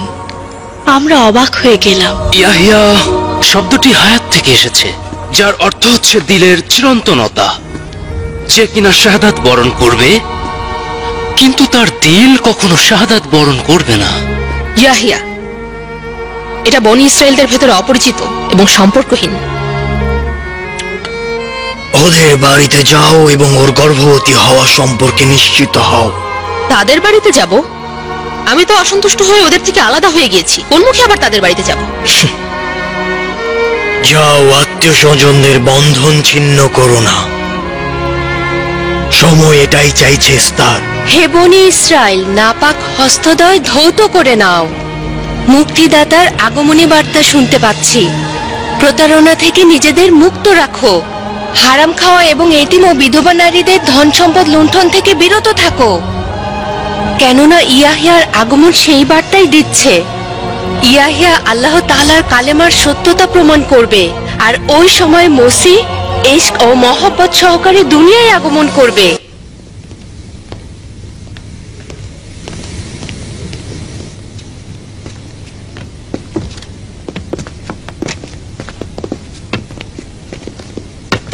হো শামদীদ, জনাব মিখাইল তুমি চলে যাও। আপনি চাইলে এখানে হিসাব নিকাশ করে ফেলতে পারি। না, দরকার নেই। এসো, এখানে বসো।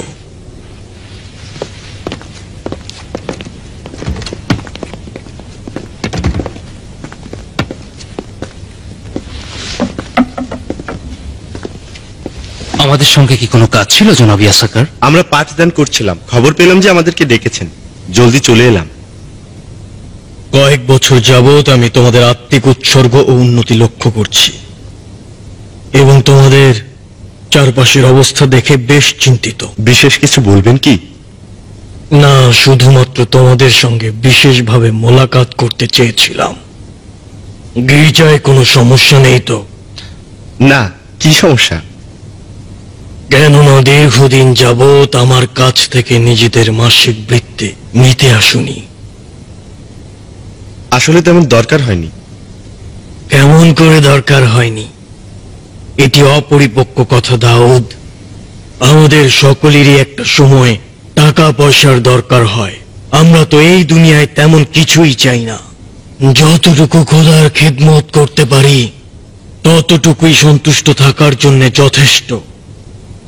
আমাকে দেখো, গত কয়েক বছরের তুলনায় কি পরিবর্তন হয়নি?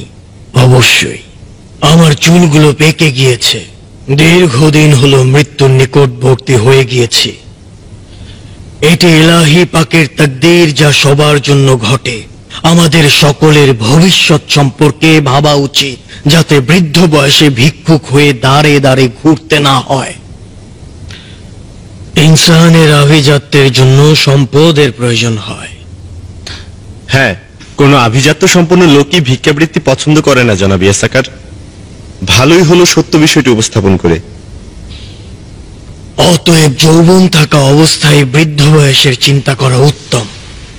হিসাব করে দেখলাম এই কয়েক মাসে ইয়াহু ইয়াকিন তুমি 3 থলে মুদ্রা এবং তুমি প্রিয় দাউদ 2 থলে মুদ্রা পাওনা রয়েছ। এই মুদ্রাগুলোর লভ্যাংশ তোমাদের ভাগে রয়েছে, যা অন্য ধর্মের লোকেরা দিয়েছে। নিয়ে যাও,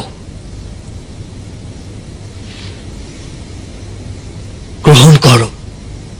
কিন্তু জনাব জাকারিয়া বলেন যে জনগণের এই ভয়াবহ দুঃসময় ও রিক্তনিঃস্ব অবস্থায় পুরোহিত এবং ধর্মভীরু লোকেদের কোনরূপ অর্থভোগ করা উচিত নয় জনাব ইয়াসাকার।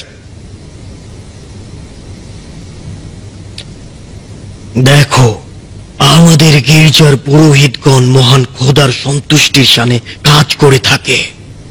আচ্ছা, আমাদের শরীয়ত কি ইয়াহুদি কওমকে শক্তিশালী করা, যারা কিনা খোদার তরফ থেকে নির্বাচিত, যেভাবেই হোক বা যে প্রকারই হোক নির্দিষ্ট মঞ্জিলে পৌঁছানো কি সমর্থন করে না?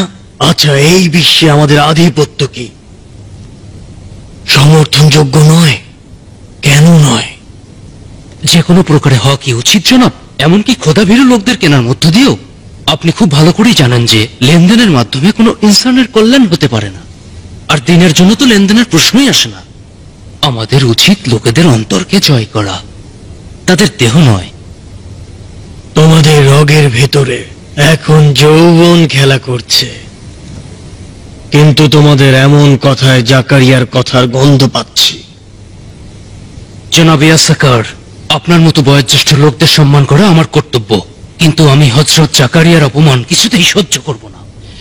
পয়গম্বরদের সুন্নতে এটি ছিল না যে তারা সদকা গ্রহণ করবে এবং এর মাধ্যমে নিশ্চুপ হয়ে থাকবেন, জিরা খেয়ে বড়লোক হবেন এবং নিজেদের দিনের প্রচার থেকে বিরত থাকবেন। এখন যাওয়ার অনুমতি চাইছি। আমার ভাবা উচিত ছিল, জানা উচিত ছিল যে তোমাদের বাহাস ও যুক্তি তর্ক সহ্য করার মতো ক্ষমতা নেই। এমনকি আমার কথা শোনার মতো ধৈর্য তোমাদের নেই। আগে চিন্তা করো, তারপরে সিদ্ধান্ত জানাও। আচ্ছা, এটি কি পয়গম্বরদের সুন্নত নয় যে বিরোধীদের সঙ্গে বাহাস করব এবং তাদেরকে গোমরাহি থেকে বের করে আনব? তাহলে তোমরা কেন কাজটি করছো না? আমি প্রস্তুত রয়েছি। আমরা তো সবসময় আপনার কথা শোনার জন্য প্রস্তুত রয়েছি জনাব। কার সঙ্গে বাহাস? কোন কোন ক্ষেত্রে অযথা বাহাস ইনসানকে বেদায়েত ও কুফরির মধ্যে ফেলে দেয়। ইয়াহু ইয়াকিন, বেদাত? কোন বেদাত? আমি বলছি, পবিত্র তৌরাত নিজেদের মতো করে লিখে নিয়েছেন।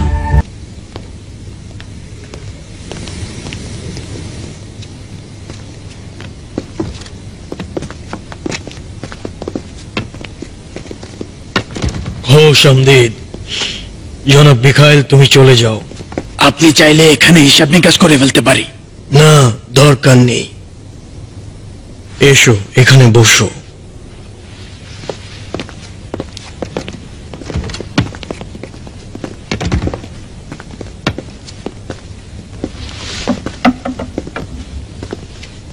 আমাদের সঙ্গে কি কোনো কাজ ছিল জনাব ইয়াসাকার? আমরা 5 দান করছিলাম, খবর পেলাম যে আমাদেরকে ডেকেছেন, জলদি চলে এলাম। কয়েক বছর যাবৎ আমি তোমাদের আত্মিক উৎসর্গ ও উন্নতি লক্ষ্য করছি এবং তোমাদের চারপাশের অবস্থা দেখে বেশ চিন্তিত। বিশেষ কিছু বলবেন কি? না, শুধুমাত্র তোমাদের সঙ্গে বিশেষভাবে মোলাকাত করতে চেয়েছিলাম। গির্জায় কোনো সমস্যা নেই তো? না, কি সমস্যা? কেননা দীর্ঘদিন যাবৎ আমার কাছ থেকে নিজেদের মাসিক বৃত্তি নিতে আসুনি। আসলে তেমন দরকার হয়নি। কেমন করে দরকার হয়নি? এটি অপরিপক্ক কথা দাউদ। আমাদের সকলেরই একটা সময় টাকা পয়সার দরকার হয়। আমরা তো এই দুনিয়ায় তেমন কিছুই চাই না। যতটুকু খোদার খেদমত করতে পারি ততটুকুই সন্তুষ্ট থাকার জন্য যথেষ্ট। আমাকে দেখো, গত কয়েক বছরের তুলনায় কি পরিবর্তন হয়নি? অবশ্যই। আমার চুলগুলো পেকে গিয়েছে। দীর্ঘদিন হলো মৃত্যুর নিকটবর্তী হয়ে গিয়েছি। এটি ইলাহি পাকের তাকদীর, যা সবার জন্য ঘটে। আমাদের সকলের ভবিষ্যৎ সম্পর্কে ভাবা উচিত, যাতে বৃদ্ধ বয়সে ভিক্ষুক হয়ে দাঁড়ে দাঁড়ে ঘুরতে না হয়। ইনসানের আভিজাত্যের জন্য সম্পদের প্রয়োজন হয়। হ্যাঁ, কোনো আভিজাত্য সম্পন্ন লোকই ভিক্ষাবৃত্তি পছন্দ করে না জনাব ইয়াসাকার। ভালোই হলো সত্য বিষয়টি উপস্থাপন করে। অতএব যৌবন থাকা অবস্থায় বৃদ্ধ বয়সের চিন্তা করা উত্তম। হিসাব করে দেখলাম এই কয়েক মাসে ইয়াহু ইয়াকিন তুমি 3 থলে মুদ্রা এবং তুমি প্রিয় দাউদ 2 থলে মুদ্রা পাওনা রয়েছ। এই মুদ্রাগুলোর লভ্যাংশ তোমাদের ভাগে রয়েছে, যা অন্য ধর্মের লোকেরা দিয়েছে। নিয়ে যাও, গ্রহণ করো। কিন্তু জনাব জাকারিয়া বলেন যে জনগণের এই ভয়াবহ দুঃসময় ও রিক্তনিঃস্ব অবস্থায় পুরোহিত এবং ধর্মভীরু লোকেদের কোনরূপ অর্থভোগ করা উচিত নয় জনাব ইয়াসাকার। দেখো, আমাদের গির্জার পুরোহিতগণ মহান খোদার সন্তুষ্টির শানে কাজ করে থাকে। আচ্ছা, আমাদের শরীয়ত কি ইয়াহুদি কওমকে শক্তিশালী করা, যারা কিনা খোদার তরফ থেকে নির্বাচিত, যেভাবেই হোক বা যে প্রকারই হোক নির্দিষ্ট মঞ্জিলে পৌঁছানো কি সমর্থন করে না? আচ্ছা, এই বিশ্বে আমাদের আধিপত্য কি সমর্থনযোগ্য নয়? কেন নয়? যে কোনো প্রকারে হওয়া কি উচিত জনাব? এমনকি খোদাভীরু লোকদের কেনার মধ্য দিয়েও? আপনি খুব ভালো করেই জানেন যে লেনদেনের মাধ্যমে কোনো ইনসানের কল্যাণ হতে পারে না, আর দিনের জন্য তো লেনদেনের প্রশ্নই আসে না। আমাদের উচিত লোকেদের অন্তরকে জয় করা, তাদের দেহ নয়। তোমাদের রগের ভেতরে এখন যৌবন খেলা করছে, কিন্তু তোমাদের এমন কথায় জাকারিয়ার কথার গন্ধ পাচ্ছি। জনাব ইয়াসাকার, আপনার মতো বয়োজ্যেষ্ঠ লোকদের সম্মান করা আমার কর্তব্য, কিন্তু আমি হযরত জাকারিয়ার অপমান কিছুতেই সহ্য করব না। পয়গম্বরদের সুন্নতে এটি ছিল না যে তারা সদকা গ্রহণ করবে এবং এর মাধ্যমে নিঃস্ব হয়ে থাকবেন, জিরা খেয়ে বড়লোক হবেন এবং নিজেদের দিনের প্রচার থেকে বিরত থাকবেন। এখন যাওয়ার অনুমতি চাইছি। আমার ভাবা উচিত ছিল, জানা উচিত ছিল যে তোমাদের বাহাস ও যুক্তি তর্ক সহ্য করার মতো ক্ষমতা নেই। এমনকি আমার কথা শোনার মতো ধৈর্য তোমাদের নেই। আগে চিন্তা করো, তারপরে সিদ্ধান্ত জানাও। আচ্ছা, এটি কি পয়গম্বরদের সুন্নত নয় যে বিরোধীদের সঙ্গে বাহাস করব এবং তাদেরকে গোমরাহি থেকে বের করে আনব? তাহলে তোমরা কেন কাজটি করছো না? আমি প্রস্তুত রয়েছি। আমরা তো সব সময় আপনার কথা শোনার জন্য প্রস্তুত রয়েছি জনাব। কার সঙ্গে বাহাস? কোন কোন ক্ষেত্রে অযথা বাহাস ইনসানকে বেদায়েত ও কুফরির মধ্যে ফেলে দেয়। ইয়াহু ইয়াকিন, বেদাত? কোন বেদাত? আমি বলছি, পবিত্র তৌরাত নিজেদের মতো করে লিখে নিয়েছেন, আল্লাহর কালামকে নিজেদের মতো করে পরিবর্তন করে নিয়েছেন, নারীদেরকে তুচ্ছ তাচ্ছিল্য করছেন এবং দাসদাসীর মতো বেচাকেনা করছেন, ঝগড়া বিবাদ ও জেনা ব্যভিচারের মোকাবেলায় নিশ্চুপ রয়েছেন, কিন্তু পয়গম্বরের মুজিজার বিরুদ্ধে দাঁড়িয়েছেন, সেগুলোকে অস্বীকার করছেন। অথচ সব চুরি, ডাকাতি, হত্যা, ব্যভিচার জনগণের নিঃসম্বল অবস্থায় একবারে পাথর হয়ে রয়েছেন। এইসব ঘটনার মূলে রয়েছে আপনাদের মতো ধর্ম ব্যবসায়ীগণ, মানব জাতির মুক্তিদাতা খুব শীঘ্রই আসছেন, তিনি সঠিক জবাব দেবেন। এ কথা মুসিকে আমাদের নিকট পাঠান। দাউদ, চলো।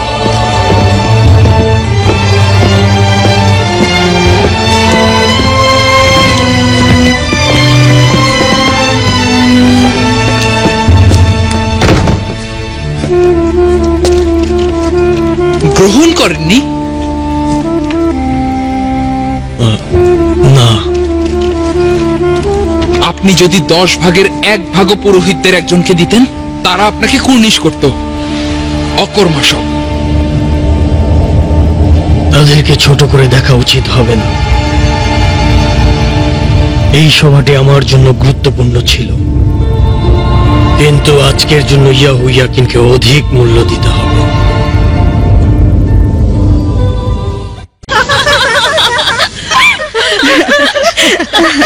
আচ্ছা বলো তো, এই অল্প সময়ের মধ্যে কিভাবে তুমি, মানে 6 মাসের মধ্যে তুমি গর্ভবতী হয়ে গেলে? আমি নিজেও অবাক হয়েছি, কিন্তু জনাব জাকারিয়া বললেন এটি এলাহি পাকের একটি মজেজা। দীর্ঘদিন আপনার কাছ থেকে দূরে ছিলাম, প্রতিবেশী হিসেবে আমাদের ক্ষমা করবেন। এই সুস্বাদু কলেজাগুলো আমার কন্যা তৈরি করেছে, অনুরোধ করছি গ্রহণ করুন। এই নাজরানাগুলো আমি উপাসনালয়ের জন্য রেখে দিয়েছিলাম। আপনাদের সবাইকে ধন্যবাদ, কিন্তু জানি না জনাব জাকারিয়া এই হাতিয়াগুলো গ্রহণ করবেন কিনা। আপনারা তো জানেন সে কত কঠিন প্রকৃতির লোক। হয়তো আপনি একটু জোর করলেই এখন গ্রহণ করতে পারে। আমার জন্য উত্তম হাদিয়া হচ্ছে আমরা সবাই আবার একত্রিত হয়েছি। সত্যি ভালো লাগছে আপনারা আমাকে এত মহব্বত করেন। একই কথা বলছেন। জনাব জাকারিয়া তো আল্লাহর পয়গম্বর, এটি আমাদের সবার জন্য গর্ব। তার মাধ্যমে ইলাহি পাকের মুজিজা সংগঠিত হচ্ছে। কি হলো? এলিসাবেথ নড়াচড়া করছে, নড়াচড়া করছে।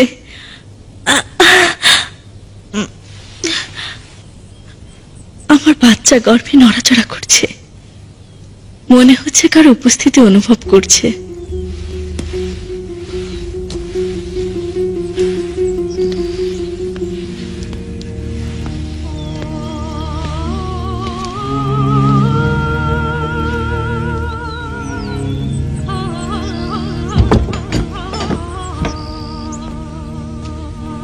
কে?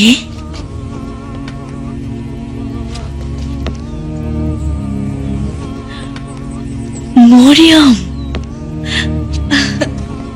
খালাজান,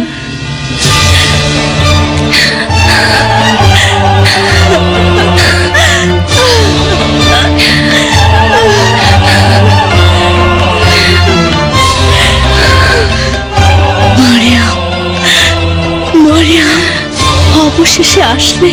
আমার বিশ্বাস হচ্ছে না, হে খোদা, আমার বিশ্বাস হচ্ছে না। তুমি কি জানো তোমাকে দেখার জন্য কতটা উদ্গ্রীব ছিলাম?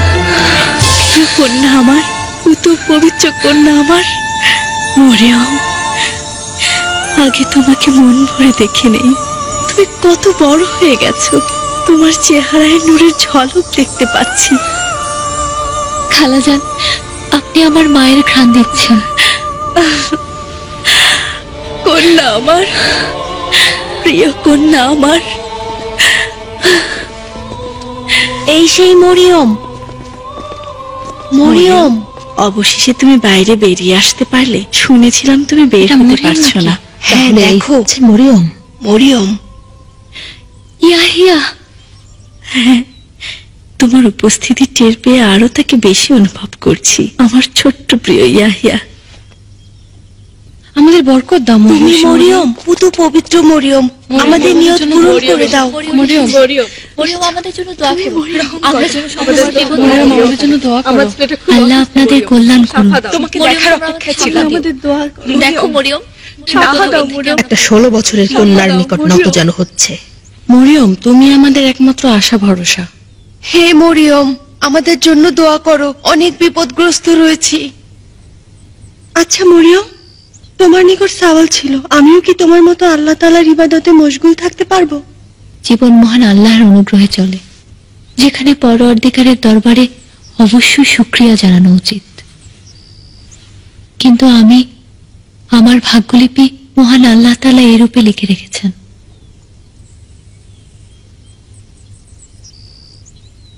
খোদার কসম, এই মুজিজার কিছুই আমার কল্পনায় খেলছে না। আচ্ছা, জাকারিয়া কি সত্যি সন্তানের পিতা হতে চলেছেন? সে আমাদের সবাইকে হতবিহ্বল করে দিচ্ছে। জাকারিয়া নবীর কথা কিভাবে সম্ভব এই বৃদ্ধ বয়সে জাকারিয়া সন্তানের পিতা হবে? আপনাদের জন্য এসেছেন। আমি তো প্রায় পাগল হয়ে গেছি। সে নিজেই সবচাইতে বেশি পাগল হয়েছে। তার নসিহত হৃদয় দিয়ে অনুধাবন করতে হবে। এভাবে আমরা আমাদের পরওয়ারদিগারের দরবারে মাথা উঁচু করে ফিরতে পারব। সালাম জনাব ইয়ারবাহুম। সালাম জনাব নাতান। আমাদের মাঝে খোশামদিদ জানাচ্ছি। আপনারা জনাব জাকারিয়ার আত্মীয়, তার সঙ্গে সকল প্রকার দুশ্মনী মিটিয়ে ফেলা কি উত্তম নয়? জাকারিয়ার সঙ্গে আমাদের কোনো দুশ্মনী নেই। আমাদের পরিবারকে বলেছি যেন এলিজাবেথকে দেখতে যায়, তাকে যেন দেখাশোনা করে এবং একাকে ছেড়ে না আসে। নাতান, তোমার কি স্মরণে আছে, মনে আছে কিভাবে হযরত জাকারিয়া নবীকে সকল পাদ্রীদের সম্মুখে অকথ্য গালিগালাজ ও অপবাদ দিয়েছিলে? এখন কি বলবে? দেখতেই পাচ্ছ যে হাক্কানিয়াত প্রমাণিত হয়েছে। দেখতে পাচ্ছ তাকে যেভাবে অপমান অপদস্থ করেছিল, আল্লাহ তাআলা এইভাবে সম্মান ফিরিয়ে দিয়েছেন যে ইয়াহুদি মাযহাবের ইতিহাসে এটি স্বর্ণাক্ষরে লেখা হয়ে থাকবে। জনাব জাকারিয়া ব্যতীত কুদসুল আকদাসে আর কেউ ছিল না। সে যে শব্দ শুনেছে সেটি সে ছাড়া অন্য কেউ শোনেনি। প্রকৃতপক্ষে কিভাবে বলবো যে 3 দিন সে চুপ থাকলো? এটি তার নফসে শয়তানের ধোঁকা ছিল না? আসলেই তো কিভাবে জানবো যে এটি খোদার তরফ থেকে ছিল? কে তার কথা বলার শক্তি কেড়ে নিয়ে গিয়েছে? জনাব নাতান, তুমি তো হযরত জাকারিয়ার সাবেক শাগরেদ, ভুলে গিয়েছো? মহান আল্লাহ তাআলা ব্যতীত কেউ তার পয়গম্বরদের কথা বলার শক্তি কেড়ে নিতে পারে না। শয়তান কখনো এই পয়গম্বরের উপরে আধিপত্য বিস্তারে সক্ষম নয়। শুধুমাত্র প্রভু ইয়াহুবাই পারেন পয়গম্বরদের জবান বন্ধ করে দিতে। আমি কিভাবে বলবো? আমি জানি না, জানি না, জানি না। আমি পয়গম্বর, পয়গম্বর, তোমরা পুরোহিতগণ কিছুই বলছো না। জাকারিয়া আমার নিকট ভণ্ড ও মিথ্যাবাদী।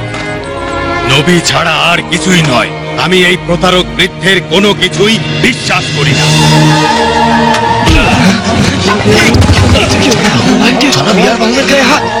কার সঙ্গে হিংসা করছো? কত বড় সাহস! শান্ত হও, শান্ত হও। তুমি নিজেই প্রতারক। যদি আরেকবার এরকম বাজে কথা বলো, তোমার জিহ্বা টেনে ছিঁড়ে ফেলবো। আল্লাহর পয়গম্বরকে অপমানিত করছো। তুমি বা অন্য কেউ যেন কিছু বলার সাহস না করে। ভালোভাবে শোনো ইয়াহুয়াকিয়ান, এই কাজের পরিণাম তোমার মৃত্যু দিয়ে শোধ করতে হবে, তোমার জান দিয়ে। আমি যতদিন জিন্দা রয়েছি কাউকে কখনো হযরত জাকারিয়ার বিরুদ্ধে কিছু বলার অনুমতি দেব না। এই হস্ত, এই বাহু, যে হযরত জাকারিয়াকে অপমান করবে তাকে চরম শাস্তি, চরম শাস্তি। কেউ তার বিরুদ্ধে নাফরমানি করবে, এসো চরম শাস্তি পাবে। এসো চলো যাই। চরম শাস্তি। যথেষ্ট হয়েছে, তাকে ছেড়ে দাও।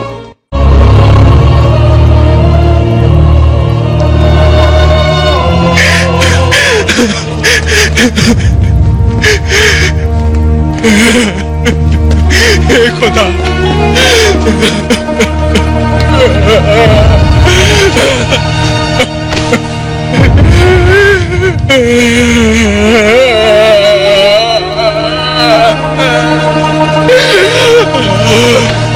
হে পরওয়ারদিগার, কে সত্য বলছে, কে গোমরাহির পথে রয়েছে? হাক্কানিয়াতের পথ আমাকে প্রদর্শন করো। বেহেশত নাকি দোজখ?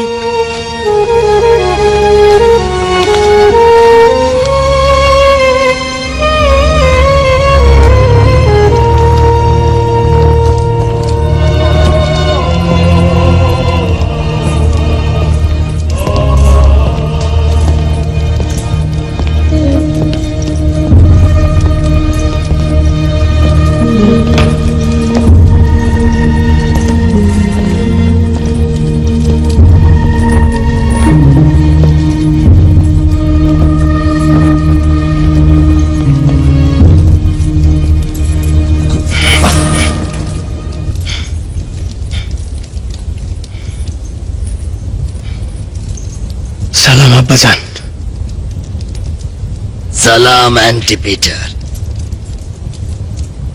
আমার তাজ এবং সিংহাসনের উত্তরাধিকারী। তোমাকে কেন এই কাদামাটি আর সেগুলো বন্দি দেখছি?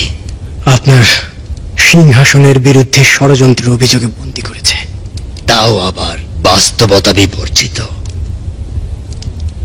তুমি নিষ্পাপ, পাক পবিত্র এবং পিতাকে অসম্ভব ভালোবাসো। না, আপনার প্রতি আমার দিলে কোনো ভালোবাসা নেই। জেরুজালেমের সবাই মুজিজা নিয়ে কথা বলছে।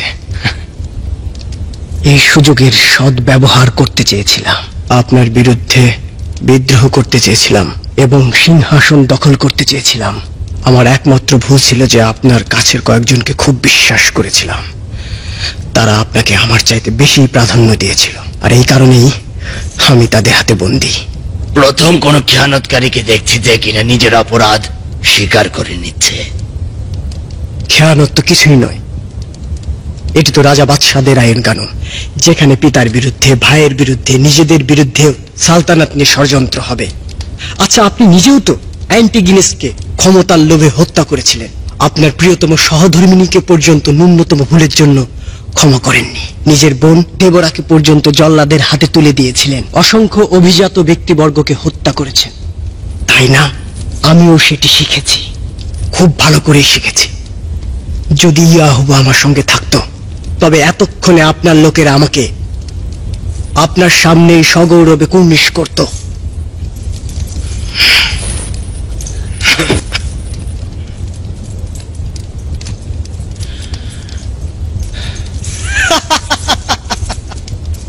আমাকে ক্ষমা করবেন, কেননা আমি হাসছি। আমি শিখেছিলাম কিভাবে সিংহাসনে এই হাত দিয়ে হেলান দিতে হয়।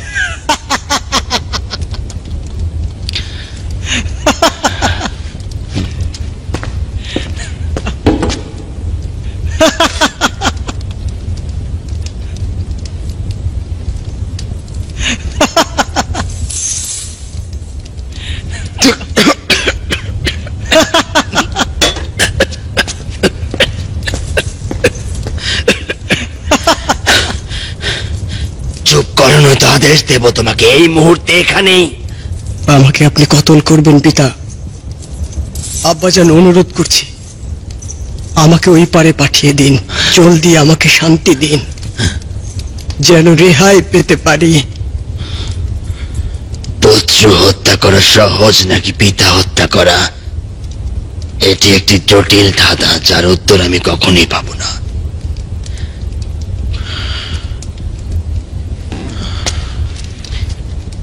কোথায় আমার বিশ্বস্ত সহধর্মিনী মিরিয়াম? আমার পিতা, মাতা, আত্মীয় স্বজন কেন আমাকে সাহায্য করছে না? কেন কেউ আমাকে আমার এই মন্দ ভাগ্যের জন্য সমবেদনা জানাচ্ছে না? কেন কেউ আজ আমার পাশে নেই? ওই বৃদ্ধ কাটুরিয়ার চেহারা কোনোভাবেই ভুলতে পারছি না, যে কিনা আমাদের সবাইকে নসিহত করেছিল। যদি তার থেকে দূরে চলে যেতে পারতাম, নয়তো তার কথাগুলো পালন করতে পারতাম। ওই অশুভ দিনটি আমার জীবনে বারবার ফিরে আসছে।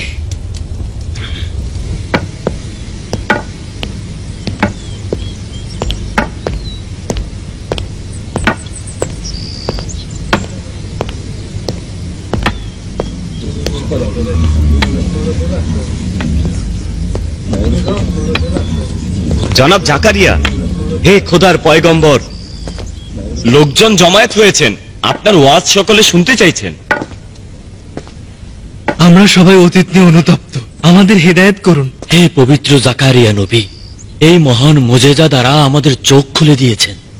আমাদেরকে বঞ্চিত করবেন না, আমাদেরকে নসিহত করুন।